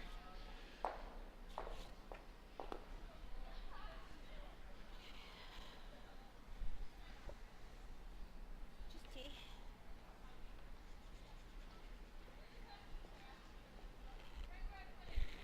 Said T, if she's buried and a little higher than that would be good. I don't think she likes it out of her hand though. No line. He's saying it's heavy. And that's probably why they're saying there's no line yet. They're not liking it. They're stepping away, and that looks like it's going to go right through the rings. Unfortunate. Hmm. And just kill the guard. Well, Oh wait, Jordan, that's last. Yeah, just edge of 8 over there. Jordan Was it? can. She's just gonna put it open. Not gonna bury behind the corner and force Kate to take one. There was a brief discussion about peeling the guard until they realized that they were. Yeah, It this was the last shot. there's only one rock left for each team. I was just gonna draw force. You could bury and really force here. Absolutely, I love it. Can I get edge of 4? I think she says edge of 4, and Well, yeah, I Steph don't went the think other Steph- way. there we go. I do know Steph knows the difference between the 4-foot and the 8-foot. Oh yes. She might have just heard the edge. So it looks like she is going to try to at least bury this rock a little bit. We're peeking in at another sheet here, aren't we, Sean? As there's a interesting setup in Erica Brown's game. We're not. I know we're not looking at it video-wise. I'm Yeah. just saying that we're cheating a bit. Yeah, I'm taking a look at it, and it's We'll get over there. yeah. So suffice to say, Erica is in a whole lot of trouble right now. So here comes Jordan Moulton, saying she's got a lot of room, which might be indication she's a little bit heavy as well. We're going to see if this hangs around. Definitely not light. Definitely not light. I think it's going to hang around right at the back, make the blank a little easier. We'll Just. just stop in the back 12. And I don't think Kate Bert is looking at the blank. I think she's going to play to take one, which is, some Well. curlers might think that, down 5-1, running out of ends. But I think in the 6th, I think you still have enough time. I might be. Yeah, I would probably go ahead and blank. If it's the 7th or 8th. my 8th, favorite then you blank. probably definitely have to I take don't. one and just go all out for steal. I keep trying to throw lighter and lighter. My body does not seem to want to do that.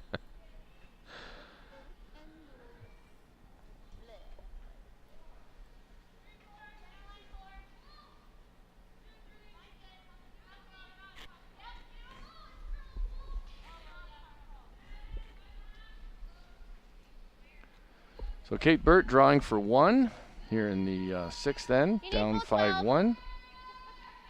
Just needs to touch the 8-foot. Don't want to be heavy here. It's got a bit of pace on it.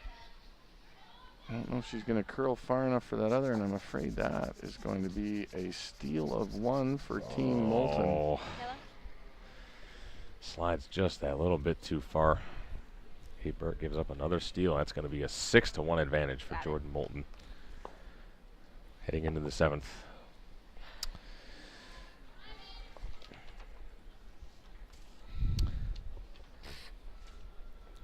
There are a lot of generous donors in the curling community that contributed to ensuring that the 2015 USA Nationals would be available to you through this web stream.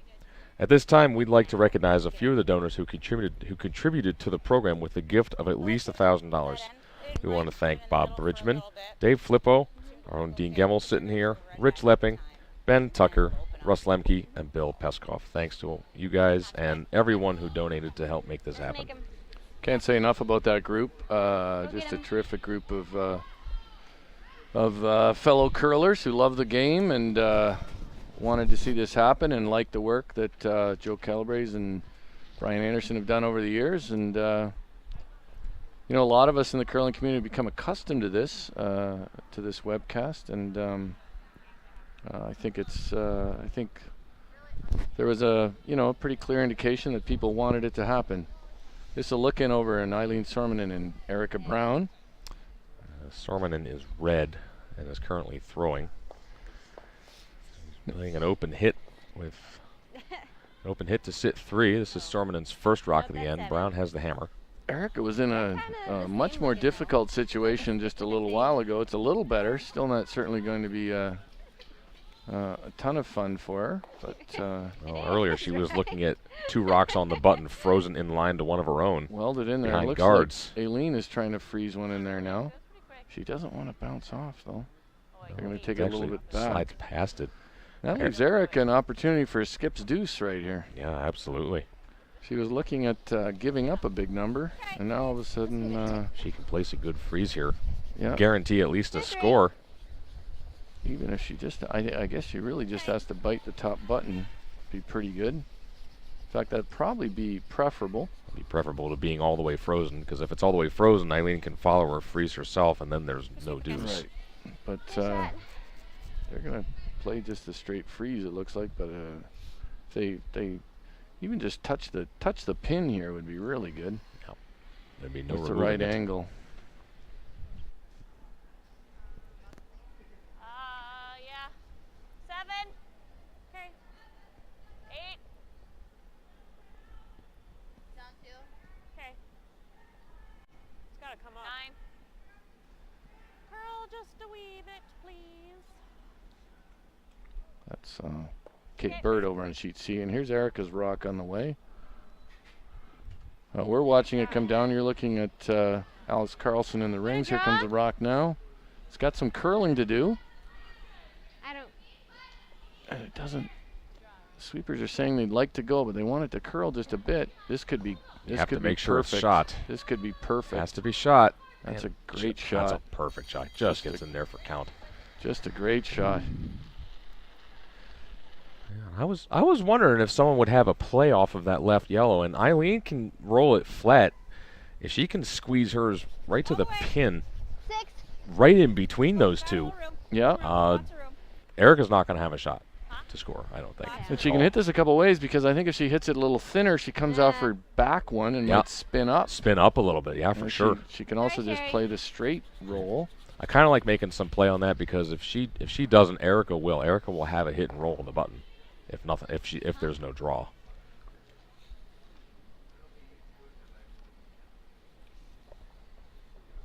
Erica's shot did end up in a perfect spot, but yeah, I think At the very least, even if she's not shot at the end of this, if she gets the roll in towards the pin, she might be able to make Erica's draw for 2 awfully hard. If she can ever roll right into the pocket there and sit right in between Brown's rock and the third shot stone, maybe bump into the second shot and sit right there. Gonna make Erica's life really, really hard.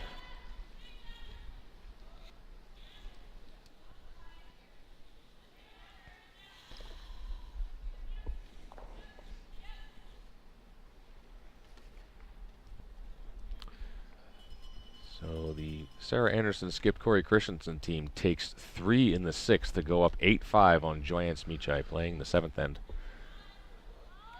Using a lot of the crooked numbers over there.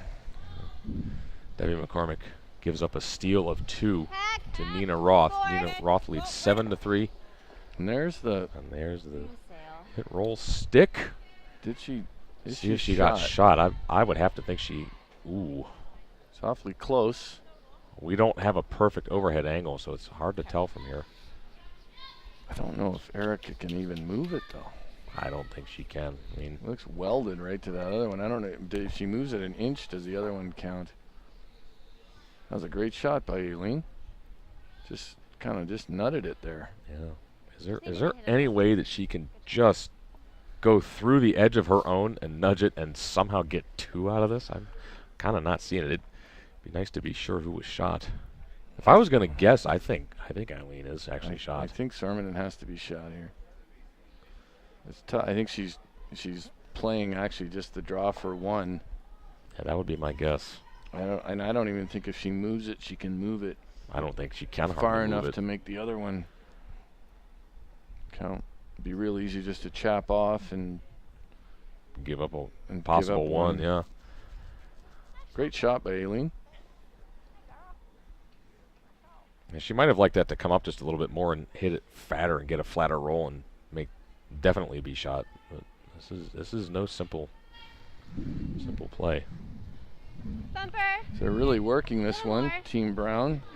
Looks like they really got to go to get it there. I don't think it's going to be there. Looks a little bit light. It's a little bit short. Yeah, it's not quite going to get there. So now the question is who is shot? Well, Alex seems to think it's 1, but Tara Peterson's taking a look. The way Alex is standing, yeah, it looks as though she thinks it's 1, but she's waiting for Tara to. Waiting for Tara to either agree when or you should not. Just call for the measure. Yeah, I think if you look a couple times and can't be sure, you might want to measure it. I think Tara's called. Oh, wow. No, looks like they've agreed. So until I see otherwise, I'm going to call that a score of 1 for Erica Brown. Right, because I think they would have put the stick on it otherwise. Yeah. Over in our feature match, where Kate Bert trails Jordan Moulton 6-1 in the 7th end. It's a wide open house. Kind of tough to get a deuce in this kind of setup, unless you play a freeze and get a miss. She's freezing now, which is really the call she needs to make, I think. Give herself maybe a chance to use that wide corner guard, which won't be the easiest one to use, especially with another yellow and the 12-foot on the other side.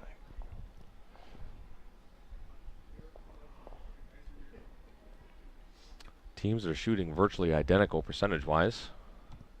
So both at 73%. That is identical. Not just virtually. Not just virtually, it actually is identical. Yeah. It's completely identical. If something can be completely identical. I think it's either identical or it isn't.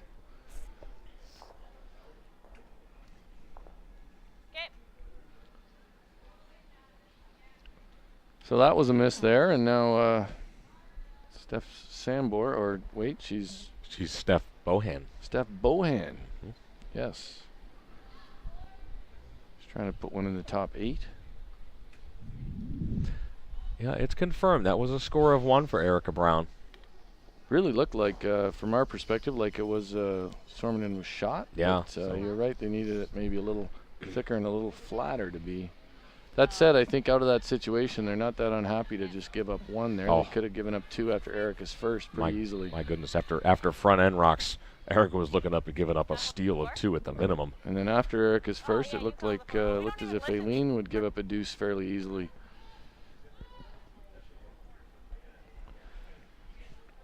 So that's a 5-4 lead, Brown. Sorman has the hammer playing the 7th.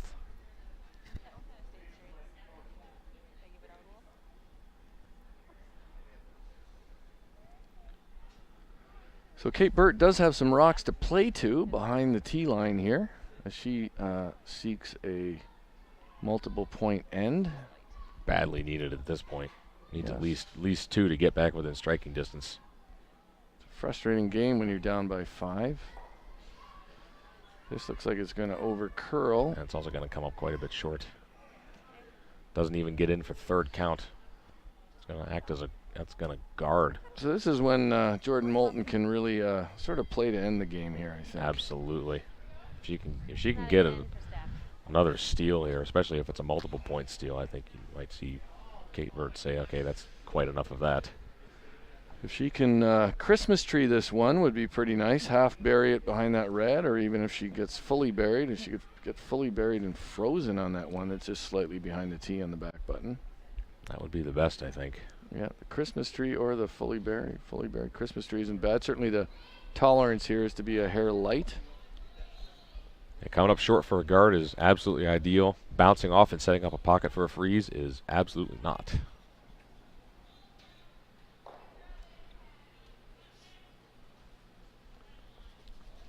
We have the statistical rankings for the thirds up over there.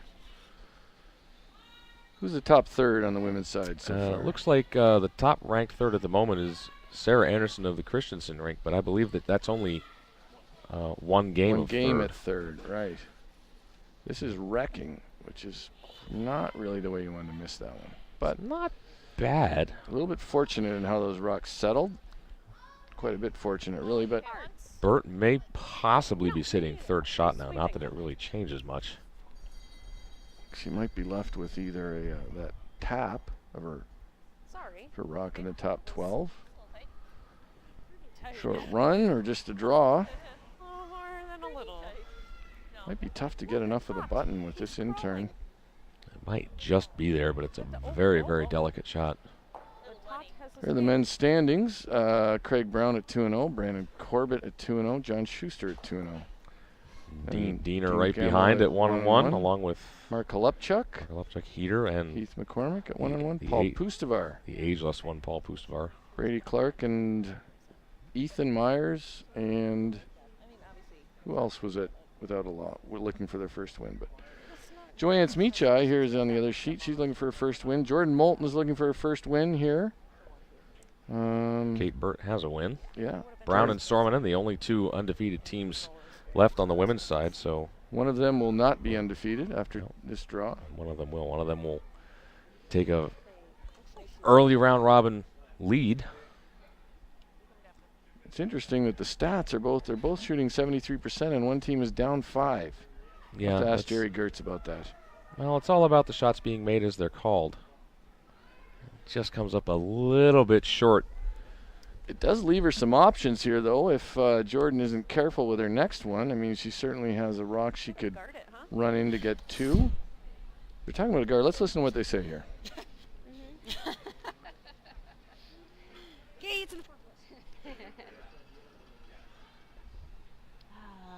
My chapstick is in my jacket at the other end. Struggle. It's not going to do you much good there, Steph. That's not the strategic insight we were looking for. You're listening to the wrong team here. Not especially. From the other end. What yellow? That one yellow? Forfeit, yeah. Because I think you could.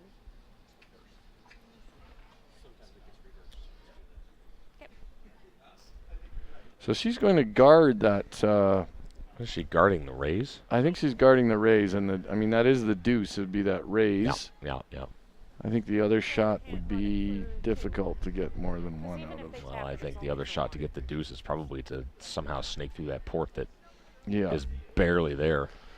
And shouldn't be if she, she can cover half of the rock that she's trying to prevent from being raised and take away that hole as well. Weight was okay last time, right? And then that will leave Kate Burt really with only a chisel of that one red onto the button. We're just going like a 3. Okay, good. Jordan Moulton, employed by Magna Health and Fitness. Sure, she's a top-notch employee. Rock's on its way. Line's good. Line's a little tight. You can sweep a little. Whoa, whoa. On its own. Keep it clean. It's got some curling to do. I would keep the brushes down here. No. Hey, you don't want to pick here. You'd love to just cross it air. Whoa. Pretty good. Yeah, looks like a pretty good. Looks really good. Pretty It's good gonna shot to take me. away that hole Yeah, and the top. Yeah, well placed. Actually, takes away both shots. I think all that Kate is left with is that chisel or Chisel sideways for one, or if she's really got to go for it, the big in off. could play the in off for 2 or the double run back. I think the That's skinny, but I think it's there. It's close to this, and it's got to be back line. I don't think if you throw that with back line you're going to get 2. Yeah, I'm not sure this shot's there. I don't think I, so either. I don't even think she can see half of this. I think the in off down 5, The in off or the bang bang on the yellow red. Yeah. That's another way of doing it. That in off is really steep. Really steep. That's thinner than a Hackner. That one on the left there. It's thin. I mean, you Very. might get lucky and come off your own for 1, 2 if you hit it too thick. Of course, the worst would be to get so unlucky that you actually skitter right through the hole, which could possibly happen. I'm with you. I'm not sure this shot is here, though. I don't think it is. I just think don't. if I was in the hack, I'd look at it and not be sure how I'm going to make it. Yeah, I don't think this is there. No. Got that rock on the screen there. Oh. No. Right off. So it's got some curling to do, and I don't think it's going to curl enough. You have to just paper that guard and hope. Oh my gosh, it's like a sci-fi feature now. There we go. Yeah, so there's tries another to tap. steal of 1 for Doesn't Jordan make it. Moulton. Yeah, that's So is half of it, never all of it. that's going to be 7 to 1. Awesome. Wait. We'll see if they keep I will going. take credit for that. You need 6 and 2 ends. Are you done? Is that 1? I think when you've scored 1 through 7 or through 7 ends and you're down 6. you need to I think a bare minimum of 3 next end. 4 and steal 2 to tie. Is there 3 ends? Oh, yeah, there's 3 ends. doing the math. There's 3 ends. Sorry, bad math. Okay, we're going. Yeah. We're going. Gonna go Onward. down And she's going to see what happens in the 8th then. If she can get 3, keep this Sure, if game you going. get 3, you can stay in the mix, I guess. Maybe an end too early to quit.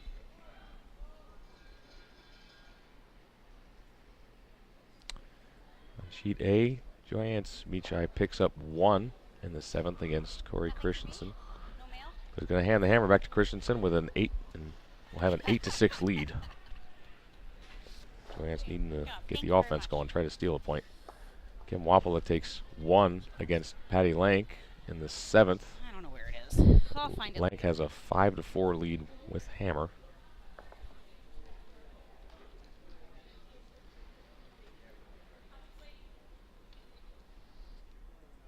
Stop it. Set it. Okay. On the game between Erica Brown and Eileen Sormanen, there is not in play except for a guard near the center, a red Sormanen rock, and she is now throwing to get behind it. So certainly a skips deuce in the mix for Aileen Sormanen. 2, 3. Although it's earlier. Sorry. Yeah, we're not even at skip rocks. My mistake. 3. Yeah, we are. That's Eileen throwing. Oh. I thought I aired and I hadn't. But she's wrecking. Yeah, she's on the Nobody's other watching race. that, but we're just going to tell you that Yeah. she just wrecked. Actually nudged Erica's guard over to the center. Now Erica has a chance for a force here with a good come around. Nice shot, Sherry. Good shot.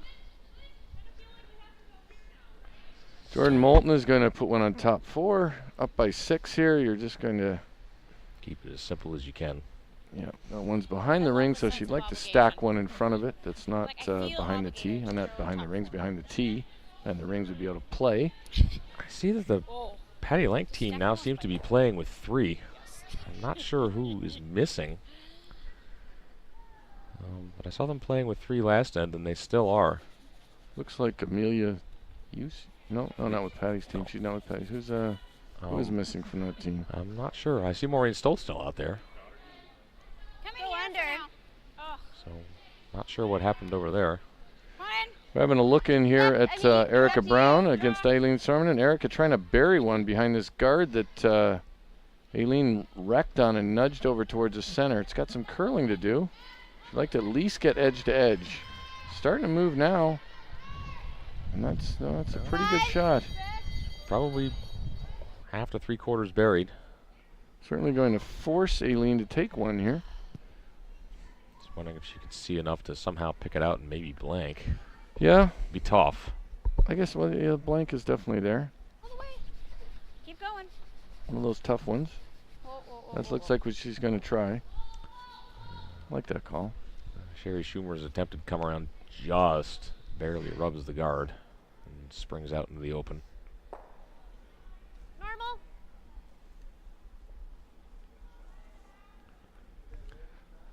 It's a big shot for Aileen here. Playing for the blank, I think. Looks that way. Whoa. Here it comes. They're sweeping it early. Oh, we've lost them, but it looks like Aileen is. We'll just update viewers. Aileen made the shot for the blank. Well played by Aileen Sarmanen. So that game remains at 5-4. Looks like Debbie McCormick made a really nice quiet weight hit to take 3 and close that game up to 7-6. Nina Roth will have the hammer, but only has a 1-point lead. A lot of high fives over there from Team McCormick after that. Yeah, that was nice time to score a 3 is when you're down by 4. So that game is going to keep on going. So Aileen doesn't mind the blank in 7. The way things would play out now, she has 2 hammers to Erica's 1. She's down 1, but she would have hammer in 8 and 10. So the blank is probably to her advantage, although there are some statistical geniuses who might argue with that. But I think 2 hammers to 1 is usually something you like. Yeah. Well, she gets 2 here, can force Erica to 1 and 9. She'll have the hammer tied in the last end. That's always a good position.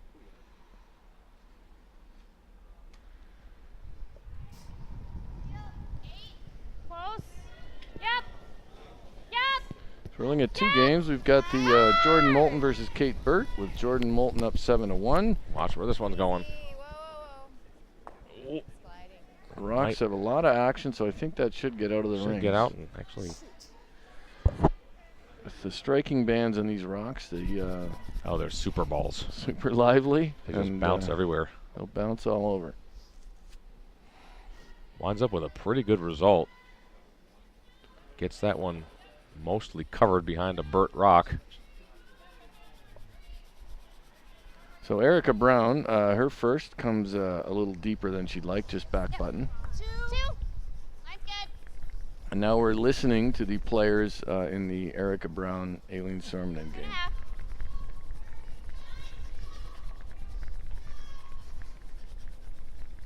Bring it over. Finish it a little. Aileen Sormanen putting up a corner guard. Nice shot. Okay. Yeah.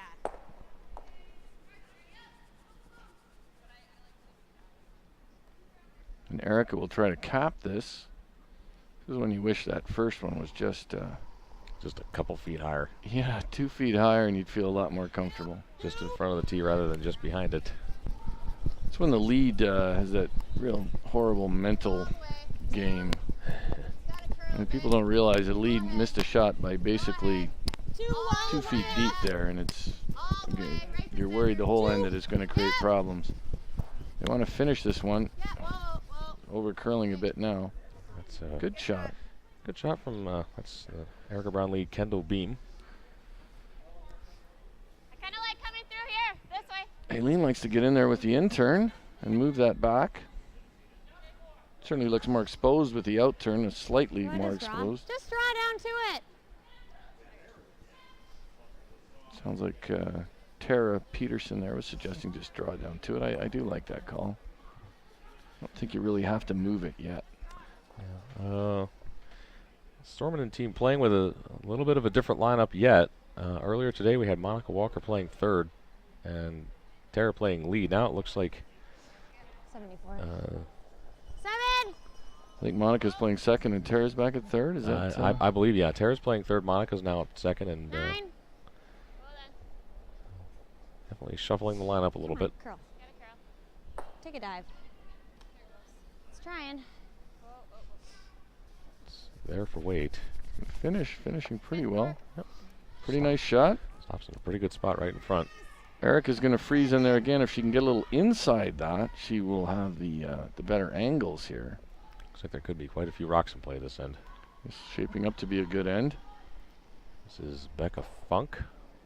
7. No. She punched it. Saying she punched it a little bit, finished it a bit, so maybe they think it's a bit more weight. Lots of room. You'd really like to get this on the inside. Looks like they have to sweep it for weight. I don't know if they really have to sweep it for weight. Weight looks pretty close. There, I now think you it can just finish it jumped now. there. Really finished hard all of a sudden. Almost to the inside. Just gets to the nose. That's a very nice shot. Taps it back. Sits. Looks like Brown is sitting shot now. Yeah, pretty good shot. Looks like Aileen is going to just peel the guard. Yeah.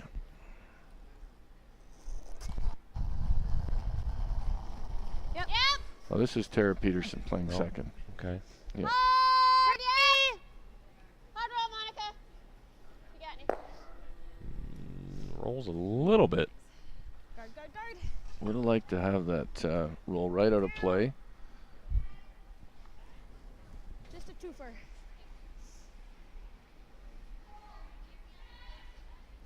Yeah. Looking for a 2 guard. That means midway between the rings and the hog line.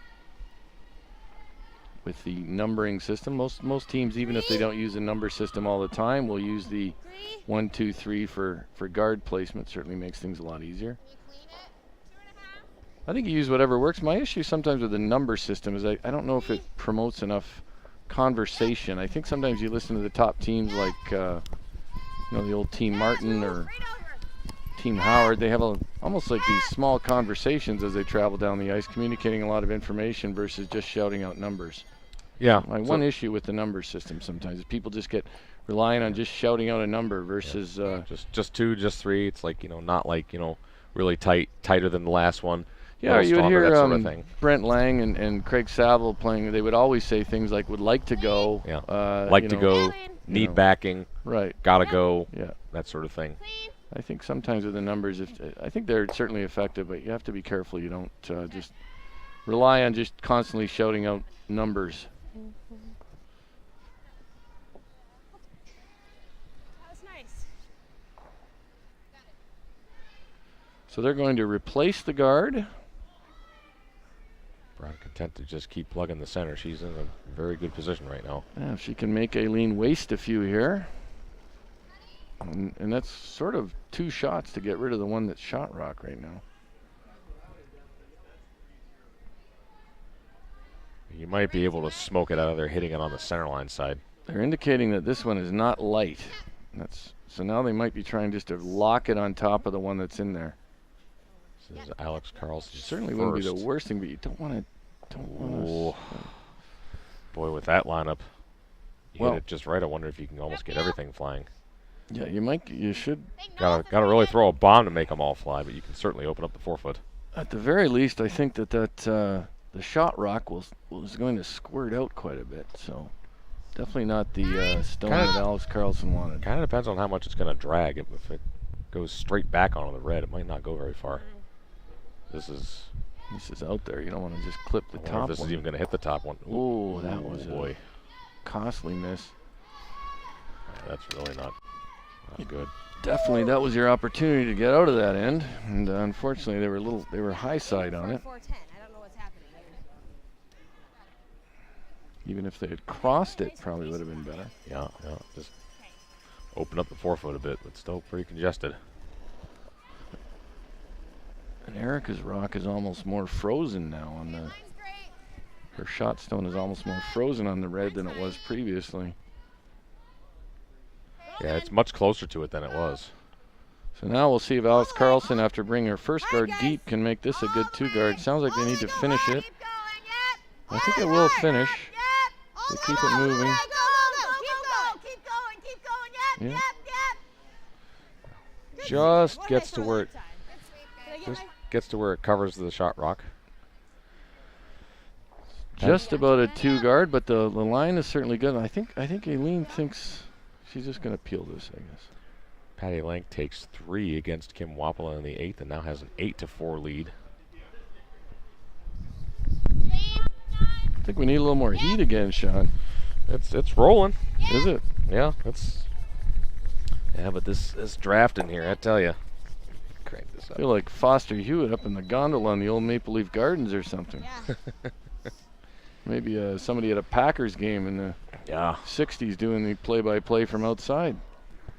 Yeah, there is a very pronounced draft in this room, and the thing of it is we don't even know where it's coming from, but it is very much there.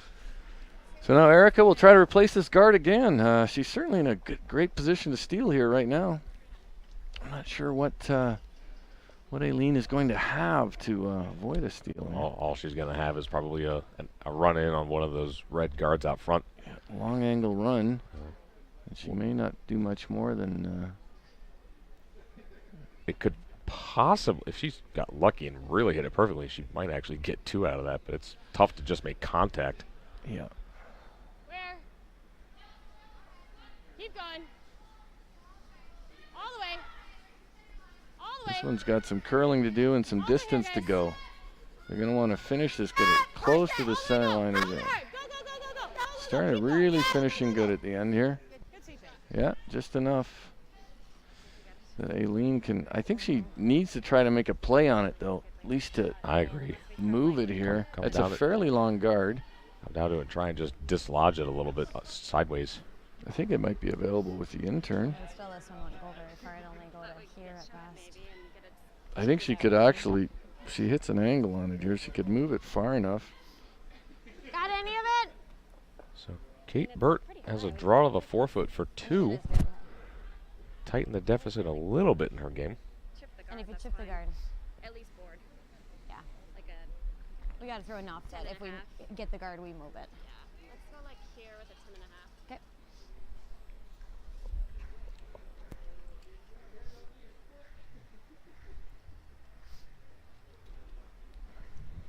Throw like a 10.5. If we nick the guard, that's fine.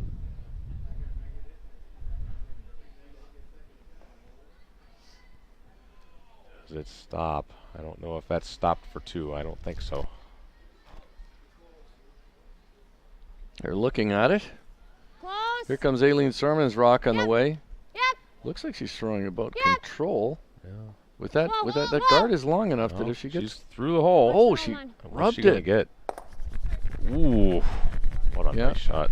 Just gets enough to squirt it Did off she the button. tickle the guard there? I don't think so. No, it was No. awfully close, and they were off it, so I don't think she would have. No, I mean it looks like it was pretty close, but no. Had she tickled the guard, I'm sure. So Tara now would have at been least screaming. Aileen is in a position to score. She was before that shot really was. And the Handshakes on the center sheet, Sean. yeah, looks like I believe it was only 1 for Kate Burt, and 7-2, down 5 without the hammer, 2 ends left. That's not something you're typically going to come back from. So, first win for Jordan Moulton, and that is going to let us turn our full attention to the Sorman and Brown game.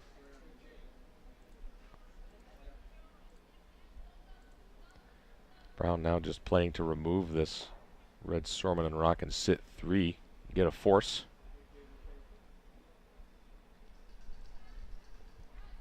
It's on its way. It's probably throwing about board here, I think. Eric is calling off the sweeping. Alex, it's one where you're third. You don't want to get too cute with it. Whoa. Makes the hit, rolls a little to the Rolls inside. a little under. Nice shot, very nice shot. And it's going to force Aileen to draw to the lid here for her single. Only saving grace is that everything's behind the tee line. Yep. eighth end of Christensen Michai was blanked, so Christensen / Anderson has an 8-6 lead with the hammer. Michai really needing the steal.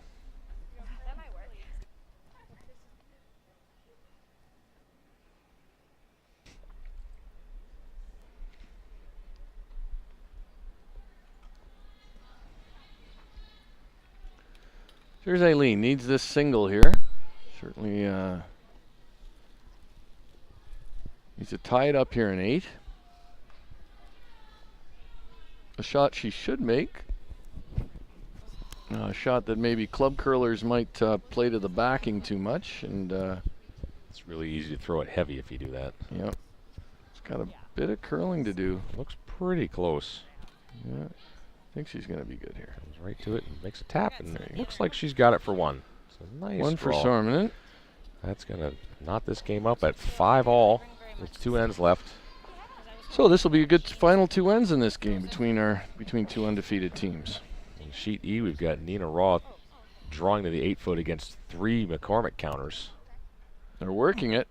Well, it looks like she's pretty good now. Looks like she's pretty good. Looks like she's going to be comfortably into the 4-foot to take an 8-6 lead into the 9th end. Really, McCormick probably fairly happy with that position considering where they were not that long ago after giving up a steal of 2. And then they did answer with a 3 of their own, but now down 2, playing the 9th with the hammer. If you want to share ideas, improve your skills, socialize, or do a little bit of USCA business. Oh, do I, Sean? Oh, do you? The second annual USCA Curling Members Assembly is going to be held in Fort Wayne, Indiana this October. All interested members are encouraged to attend for as little or as much as your schedule allows. Members Assembly registration information and full schedule will be available later on this spring. I will say that Members Assembly grew out of our new bylaws. Passage of our new bylaws. I think it's a terrific thing to do every year, and I hope it builds. It's I think the very first one was productive and gives everyone a chance to come together and share ideas. Clubs talk about things they've done. Yeah, I hear a lot. I heard nothing but good things about that. I wasn't there myself, but from what I heard from people who attended, it was really good and really productive. Yeah, the last when we were out, I heard about Dave Jensen and the Bismarck Curling Club using Facebook to generate Facebook ads to generate a lot of new members. There's always a few good ideas that we can pick up from other clubs. I find it's just like when I do instruction. I find every time I do instruction, especially if I work with somebody else, I pick up a couple of ways of explaining things that I find more helpful for the next time. Right. Same thing with club management and ideas for marketing your club. So I think the more we can share ideas and have some dialogue, it's productive, and it's certainly something we wanted to do when we pass these new bylaws. Absolutely. Erica Brown saw the first one have slipped through the rings there. So she won't be too thrilled with that result, and now that gives Aileen Sorman a chance to guard the guard here. In 9, Aileen would be happy with a force, probably happier with a steal. Happier with a steal of 1 even. We were talking a little bit earlier about the age-old question: would you rather be down 1 with or up 1 without the hammer in the last end? I believe it's pretty close, but I think the statistics actually slightly favor being up 1 without. It's interesting, yeah, and that's I think thanks to Jerry Gertz and Curling Zone his stats. I think for years everybody was just convinced the better position was to be down 1 with hammer. You would see skips all the time play for that, and then the statistics seem to bear out that you have a 60% chance of winning with the other scenario, the up 1 without. Up 1 without. I can remember one game at the Briar. It might have been the final, and it was Randy Furby and David Nedwin, and they had a chance to draw for 2 in 9 to take a 1-point lead, but they instead peeled their own rock out and blanked because they wanted to get the 2 in 10. And it did work out for them. It did work out for them, yeah. But statistically, it was a mistake. Yes, exactly. So I guess that says something about statistics, too. I mean, they were confident they could get the 2. It might have been, when you look at that scenario, it's a slightly different game now, too, though, I think. When you have That's very true. Players at the high level can throw it so hard and clear so many rocks at once. And even though Randy Furby was in that team was not all that long ago, in some ways it seems like in a different era. In a way, yeah, definitely. I mean, not to take anything away, they were 3-time world champions, so they certainly knew what they were doing. But statistically, it's a little bit of an oddity. Tara Peterson trying to draw around. We have some rocks in play here now, does Team Sarmanen. Now Erica has a decision to make. She's looking at lining up this yellow-red combo and seeing if she picks out that other one. Get rid of the guard. It would be a good shot. She might end up just with hers sitting there. Trying to see where she has to hit it to make the reds fly. I would wager at least 2/3. You need to get the red going over the top of the back one. It's going to be tough not to leave her one yellow there, but where she might end up with just, her yellow in that long guard, or at best, I think that would be a pretty good result here. Yeah, I'm not sure the yellow's going very far. For Rebecca Funk, who's at 78% for this game. Tight. Definitely want to make sure you have some connection with that red, though. I think that really kind of surprised Erica a little bit. And that was not the way you wanted to miss that. No, not at all. Now those guards are overlapped. Overlap guards, and now Aileen has a chance to bring another one in. Can close it off both ways here. Yeah. I think it definitely surprised Erica a little bit. She didn't seem concerned about it out of hand, and then it just suddenly jumped and missed all the reds completely. Tara Peterson is at 78%.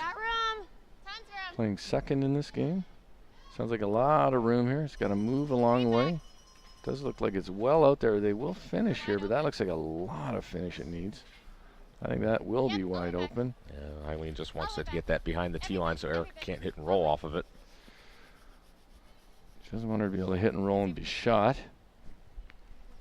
See what Erica plays here. Could try the same shot again. This time you would want to nose it, or just play the draw herself. I think the same shot. Oh, she's going to draw. She's looking at it thinking, well, I'm not going to get rid of everything, so I may as well get in here now myself. Yeah. Rebecca Funk being asked to bring one into the top of the forefoot. Becca, a familiar face to me, plays out of the Madison Curling Club, same as I do.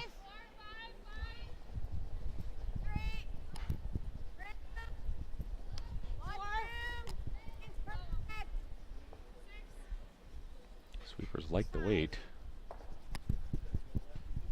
The line looks pretty good. Yeah, this should carve right in there. You want to make sure you get in there for a shot. Might be a terrific shot.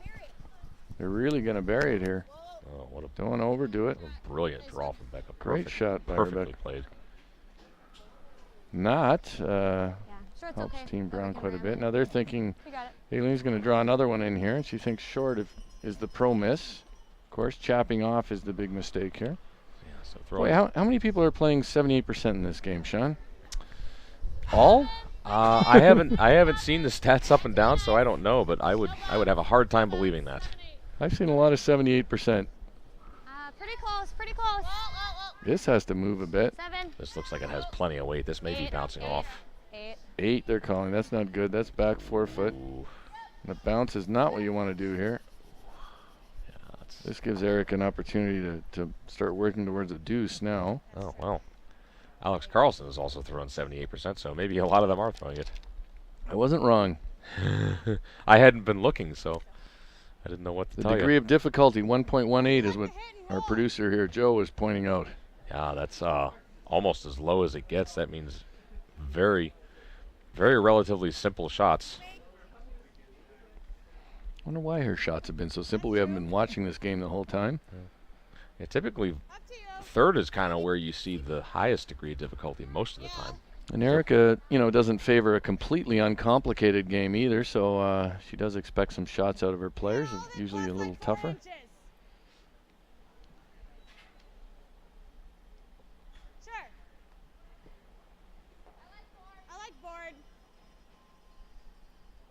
She's going to throw this with board weight. She could roll away here, too. It wouldn't be the worst. Roll away, but I think she's going to try to roll under. She could roll away like a rock or two and still be second shot. Alexander Carlson is a quality engineer. Do you know what a quality engineer does, Sean? I guess they design quality? I don't know. Could be shorthand for quality This could assurance be really engineer. good if they hold it. They don't want to roll too far. Well, they might roll. That's a really nice roll. It actually rolls to a pretty good spot. It's at second. Roll dead down back there. Doesn't really hurt matters. Eileen might have to play the same freeze. Or do you want to use this one? Unless you want to play You got this two now. things to Yeah, I was thinking that too. I think running. She's going to play the draw. They were. less. I think Tara or somebody was favoring maybe the slash. Which wouldn't have been the worst call either. I couldn't hear the comment from Monica when asked whether she. Another 78% shooter. Has Jerry just got this on auto set, or what's going on? Even the degree of difficulty is just as low. Line's good. Wait only. Can I get it set on 78% for every game? I'll take that. Oh, that's below your standards. Come on. I'll take 78 with occasional. If I could do that all week, every game, sure. Just past the one. Right to it. Right to it. Froze it. Freeze it. Well, they're going to lock it. That's a great shot. Oh, that's a perfect shot. Great shot. Dead frozen. And the best you can do at this point here for Aileen Sorman is make the deuce really tough. So, not the best, but at this point in time, that's what she's trying to do. She doesn't care about not being shot here. Now Erica has to figure out how to manufacture her two, and it's pretty tough. Although if she looked at the statistics, she'd say, well, if I'm up one without, I'm pretty good. Well, they're going to call a timeout and talk this over. Alex is going to slide down. I actually do wonder if the stats are working right because Alex and Monica have completely identical stats, sweep number and all, so I'm not sure if something's not working quite right there. I didn't notice that until I looked at it, but everything is exact match. Can we pull up the stats for the whole game and see if everybody's at 78%, Joe?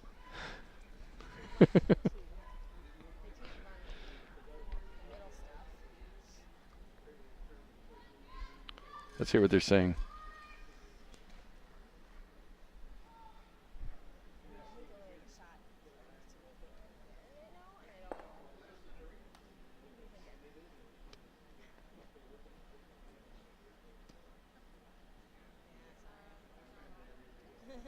Sorry to go backwards.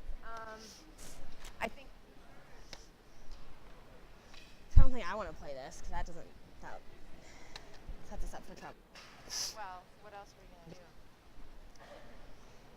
I suppose. I mean, I guess she can.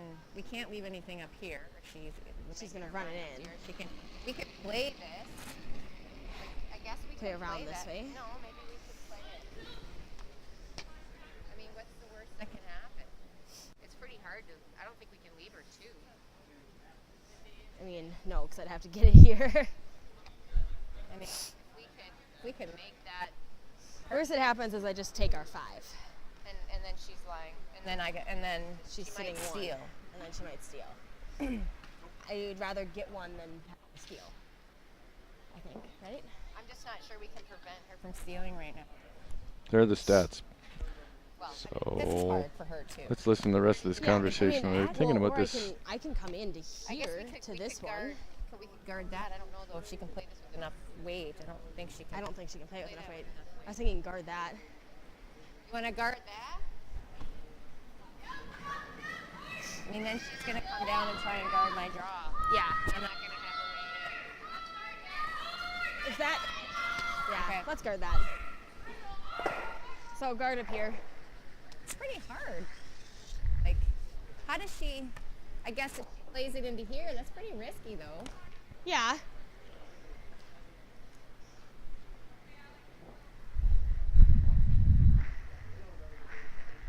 They're actually talking about How do either. we play that run back? They're actually talking about either playing the run back The one themselves, the that's slash or the slash double Play there, it into the red On one. the reds. or yeah, on the red on the right. It's in the top 8 foot, or guarding it and taking it away from her, Aileen Sormanen.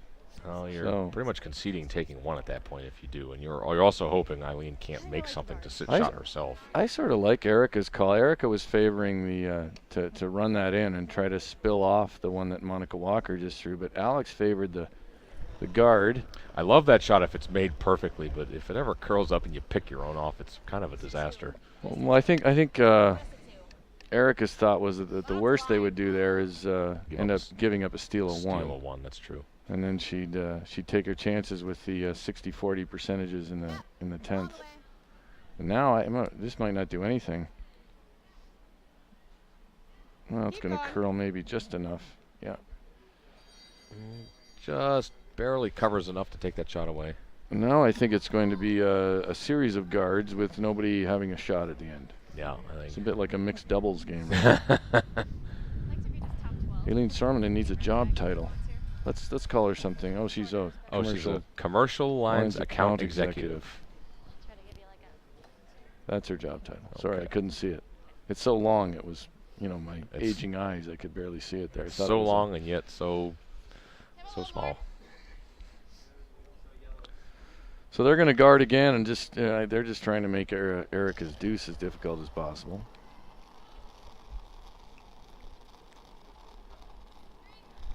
I like Aileen's delivery more now than just a few years ago. She seems square behind the stone. Yep, all the way. Now, she used to really have quite a twist. Yep. Yeah. In the delivery. I think they might end up chapping off here. They're looking to chap off it. Yeah, try to get a rub. Hard, man. Hard. Over on sheet E. A little bit of a rub. Looks like Deb McCormick is drawing for 2 to tie that game against Nina Roth. Sheet A right in front of us, Corey Christensen took 1 in the 9th to have a 9-6 lead over Joyanne Simichai. Joyanne will need 3 to tie this game and send it to an extra end.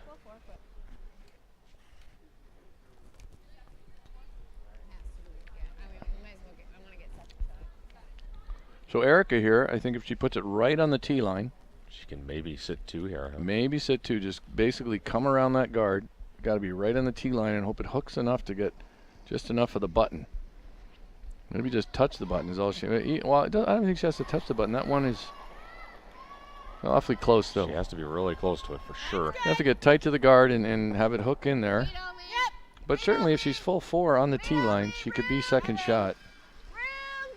Saying there's room right now. Looks like a lot of room right now. It's got to finish hard. They seem to think they need to go for weight. Keep going. Far as it goes, guys. Far as it goes. Not quite going to get there for 2. Deb McCormick makes her draw for 2, so that game is going to be tied at Snowman's all around, 8 all. Nina Roth will have the hammer. Not quite there, really, is it? It is. I'm just wondering if it's... I just don't want you to mess anything up. Yeah. Yeah, let's just guard. Bit of positive feedback there. I just don't want you to mess anything up. Well, gee, thank you. I don't want me to mess anything up either. So I think they're going to guard this, guard the rock Erica just through, essentially, and guard that angle tap. Yeah. Difficult though it might be. But she could basically leave this anywhere. Even a high guard here will take that away, and then I don't know how Erica possibly gets 2. Erica's going to probably chuck it to the board. She won't have a choice at that point. She won't have a shot. Take her chances in the 10th.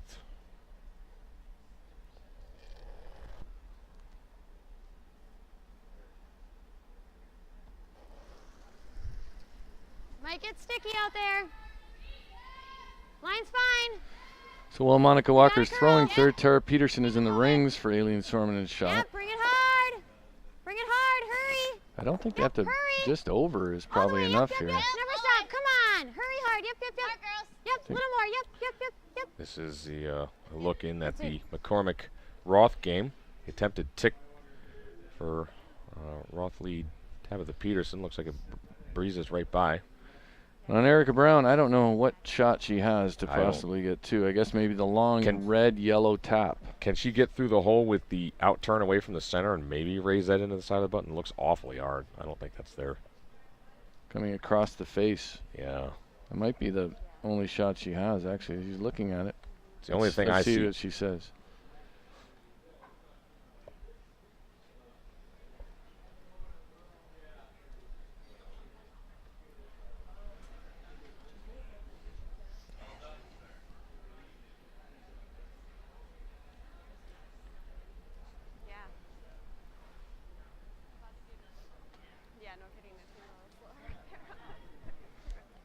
More than backline? I think so, yeah. Are you talking about this one? No, this one. Oh, I was talking about the other. The long one. Let's do the long one then. Yeah.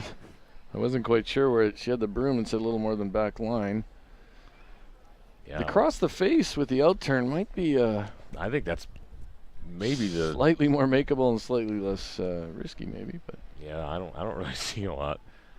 this is certainly here. I mean, it's by the Not easy by any means. factors of physics. It's there.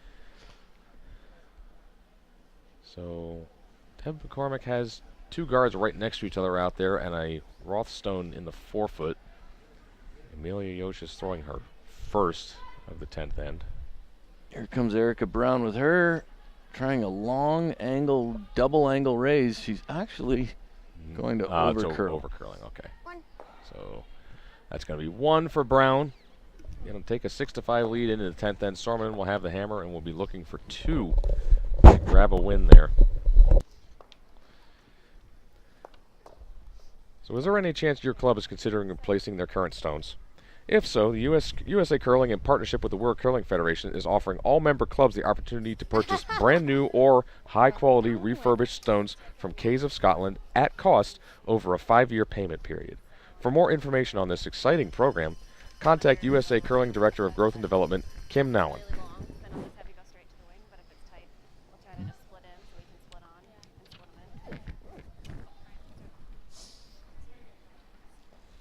Sounds good, because I'll be throwing peels, right? Do you want the good rocks? We'll see what you throw. So double peel was made by Nina Roth's team. No guards out front for Deb McCormick to hide behind. She's going to have to keep throwing them, and Roth will keep peeling them. And at this current point, the best she can hope for is making Roth shoot against 2.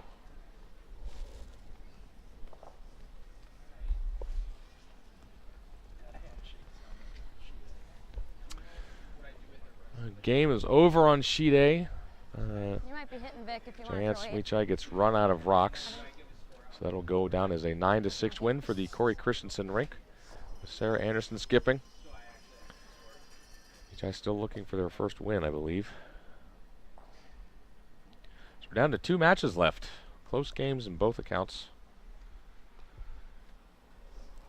Peel successfully made by Becca Hamilton in the Roth McCormick game. Aileen Storman looking for another tick here.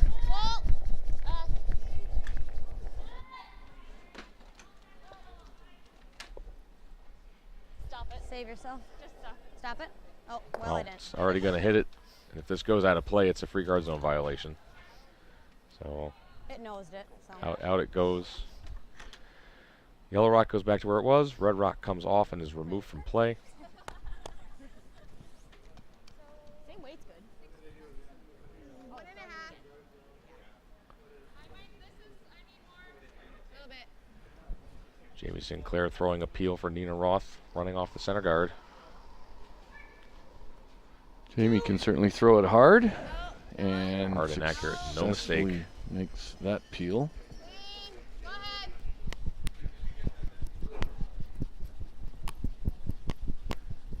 Jamie recently started a new video log called Curl Up with Jamie, I believe. Yeah, a YouTube channel. Yeah, YouTube channel, that's right. They're guarding the guard there, Erica Brown, so she does have the 2 guards. Nicely placed. Yeah, about perfect. Very, very difficult to double those off and lose your shooter. Practically impossible. Well done by Kendall. Now into thirds rocks over in the McCormick-Roth game. This is Courtney George's first shot, or actually second shot, I'm sorry. Throws the center. Jamie Sinclair peeling again.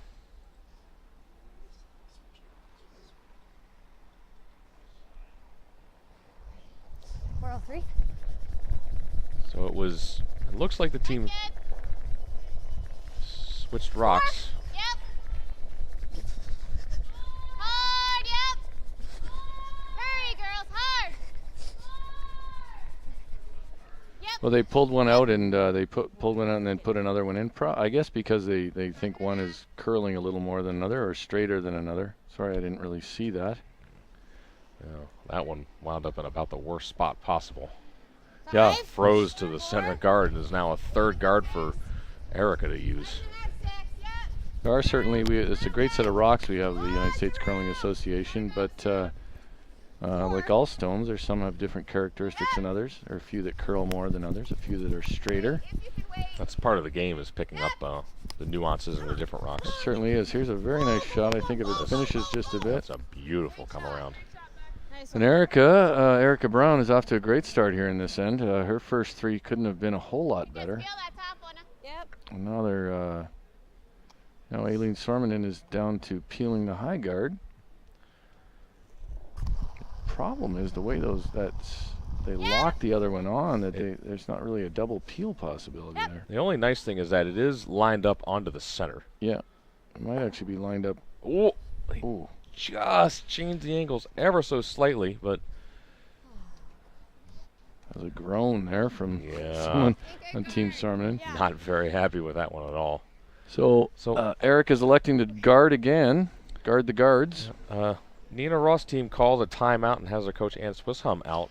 Debbie McCormick threw a center guard with her first and is mostly guarding the Ross shot rock. So they're talking about what's best to do. They could peel it, or they could actually guard themselves and dare Debbie to get in there for a better shot, which if she can't do would cost her the game. Looks like they've elected to peel. I think the peel is certainly I think the shot to play there. I agree. You know, sometimes skips think on their first one that maybe they can win the game with their first. I think when you skip, you have to be comfortable winning the game with your last. Right. And so I think the peel here is the smarter shot, but you also have to be comfortable. She probably will have to throw a shot to win the game. One drives it back, and but it didn't. That did not work out terrifically well for Aileen Sormanen. Left those centers there, and now they're staggered, so there is absolutely no lineup onto that stone in the house.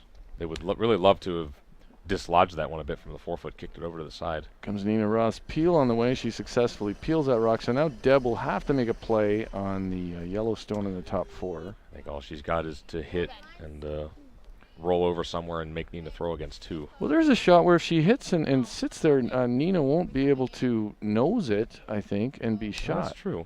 I mean, it's not easy, but she might be able to leave it so that Nina cannot nose her and be shot. Nina will be forced to drop probably full four, which is about the best Deb can ask for at this point. I think they've called a timeout. They've called a timeout. Their coach, Bill Todd Hunter, walking out to advise. Bill Todd Hunter, Florida resident. And, is that where he's living these days? He lives in Florida these days. Okay. And he was the coach of Erica Brown's team at the Sochi Olympics in 2014. Boy, this is quite a mess for Aileen right now. Yeah, Aileen has a situation. I mean, she's 2 peels away from getting rid of a lot of stuff here. I mean, I guess if you run the yellow into those 2 reds, you catch that other yellow. Maybe you get some action in the rings. Kind of drive it onto the center line, scatter all 3 of them. Maybe the back red comes onto the yellow tight to the rings a little bit, but not much. I think you want to hit the high yellow a little bit on the high side, and so it spills over there. Clip both reds out. You might end up, at worst, maybe end up with the guard that's the only real factor is that short one, but you might get some action on it. Yeah, I think as long as they connect somehow with those reds that are locked and cornered. Yeah, you have to disturb that in some way. She does that. She could end up with a far better situation than she has now. Deb McCormick is trying this. Looks like she's got a lot of ice over there, so I think she talked about just tapping that stone back behind the tee line and sitting there, trying to sit 2 and make it difficult on Nina Roth. But her last stone is on the way. They're on it early and then off it.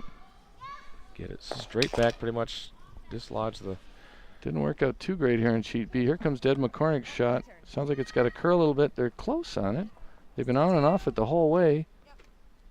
Makes a tap. It's got enough weight. Taps it to the back of the 8 foot. So nicely pretty done good by shot. Deb. Yeah. I mean, now, Nina certainly has all the 4 foot, which is, about all you can ask for is a skip to win the game. But she does need all the 4 foot.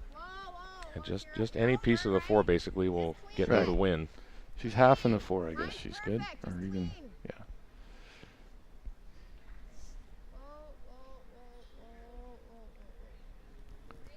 Erica with another guard. Alex Carlson puts another guard up, and Nina still needs to go to work on this stuff. She's looking at playing this angle run in.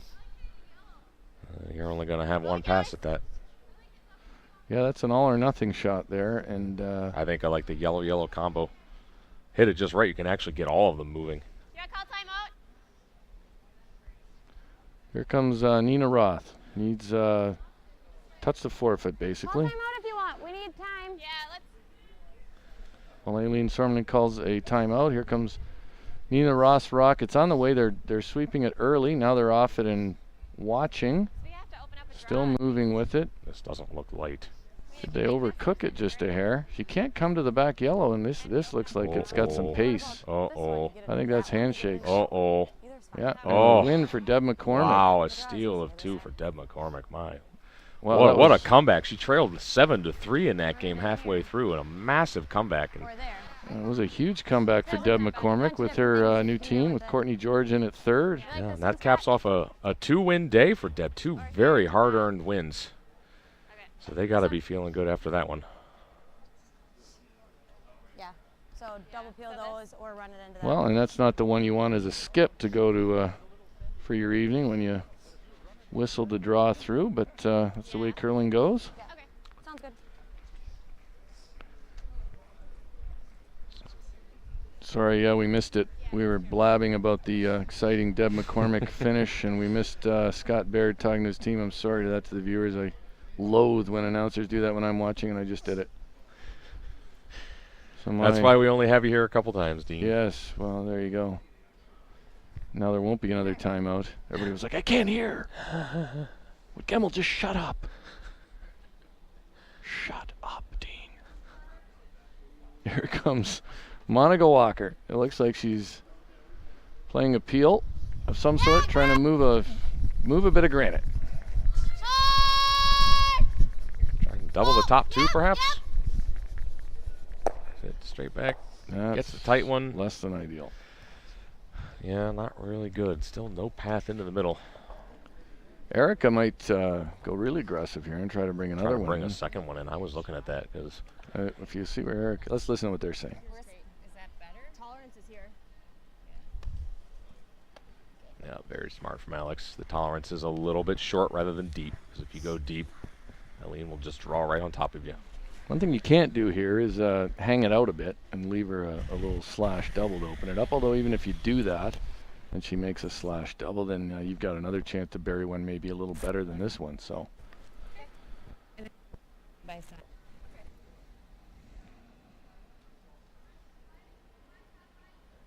Yeah.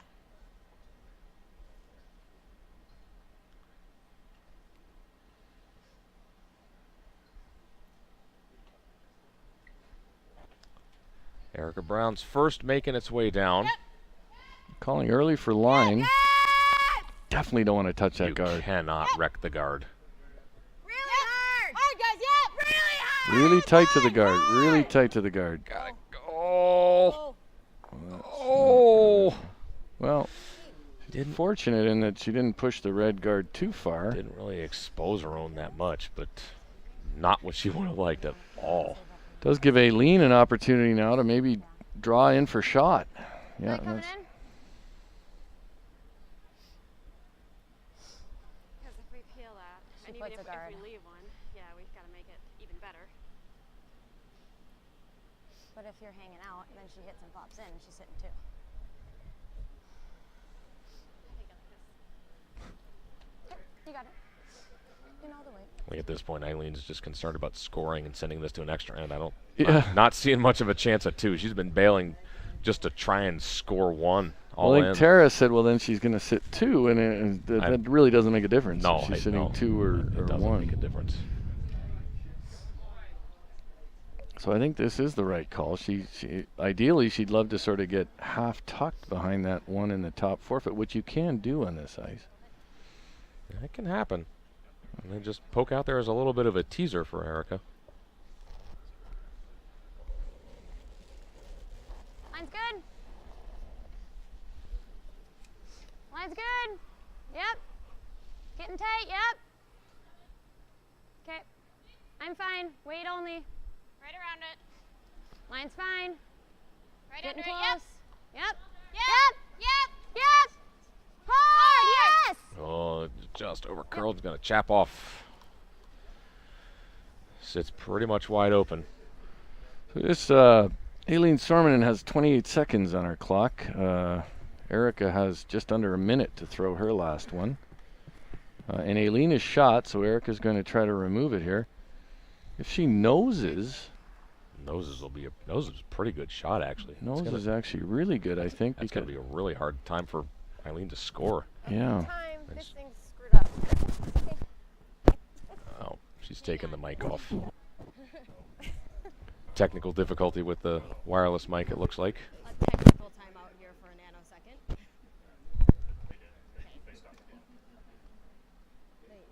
got it. A timer got it. That's what matters.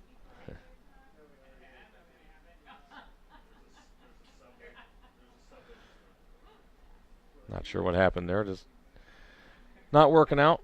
I don't think we could hear her that much anyways. So, Erica Brown's final rock. Close. Yep. So if she removes this rock, she's at least guaranteed an extra end. Yeah. If they nose it, Aileen Nose or a little Sormanen- flop inside is the absolute best. Aileen will have a hard time scoring. She's going to make a little roll to the center and a really nice shot. Really That's nice a shot. really nice shot. Eileen's I'm not got exactly sure how I don't know Eileen- how in the world Eileen scores here. She's got 28 seconds as well, so their clock is running. They're down to 20 seconds. And they don't have a timeout. And Aileen is going to have to throw it from the other end. No. This has to get across She's down the to tee line. 13 seconds right now. This one? Yep. Okay. Boy, they Boy. better. They're down to 7. Not the way you want to throw this one. There she goes. Oh, over the hog line with about tee line with about 2 seconds left. She throw probably better off throwing something hard than. Whoa. Wow, is she close? Drives it over. Oh, actually is really close, but that's going to go in as a steal of one. Erica Brown will pick up the win and bring our coverage of the 4 o'clock draw to the U.S. Curling Nationals to a close. Dean, thanks so much for joining us here for this draw. It was a pleasure having you. Thanks for having me, Sean. Yep. It was enjoyed it, and keep up the good work up here, guys. I'm glad we're doing this webcast, and I'd like to thank all the donors once more at all levels. We had a lot of people who donated online, and I personally would like to thank everyone who chipped in to help make this possible, from our major donors down to anybody who gave whatever was appropriate for them. So thanks to all. Absolutely. Thanks to all of them. And this is going to wrap up my coverage here at the Nationals. I have to get back to the realities of work for the rest of the week.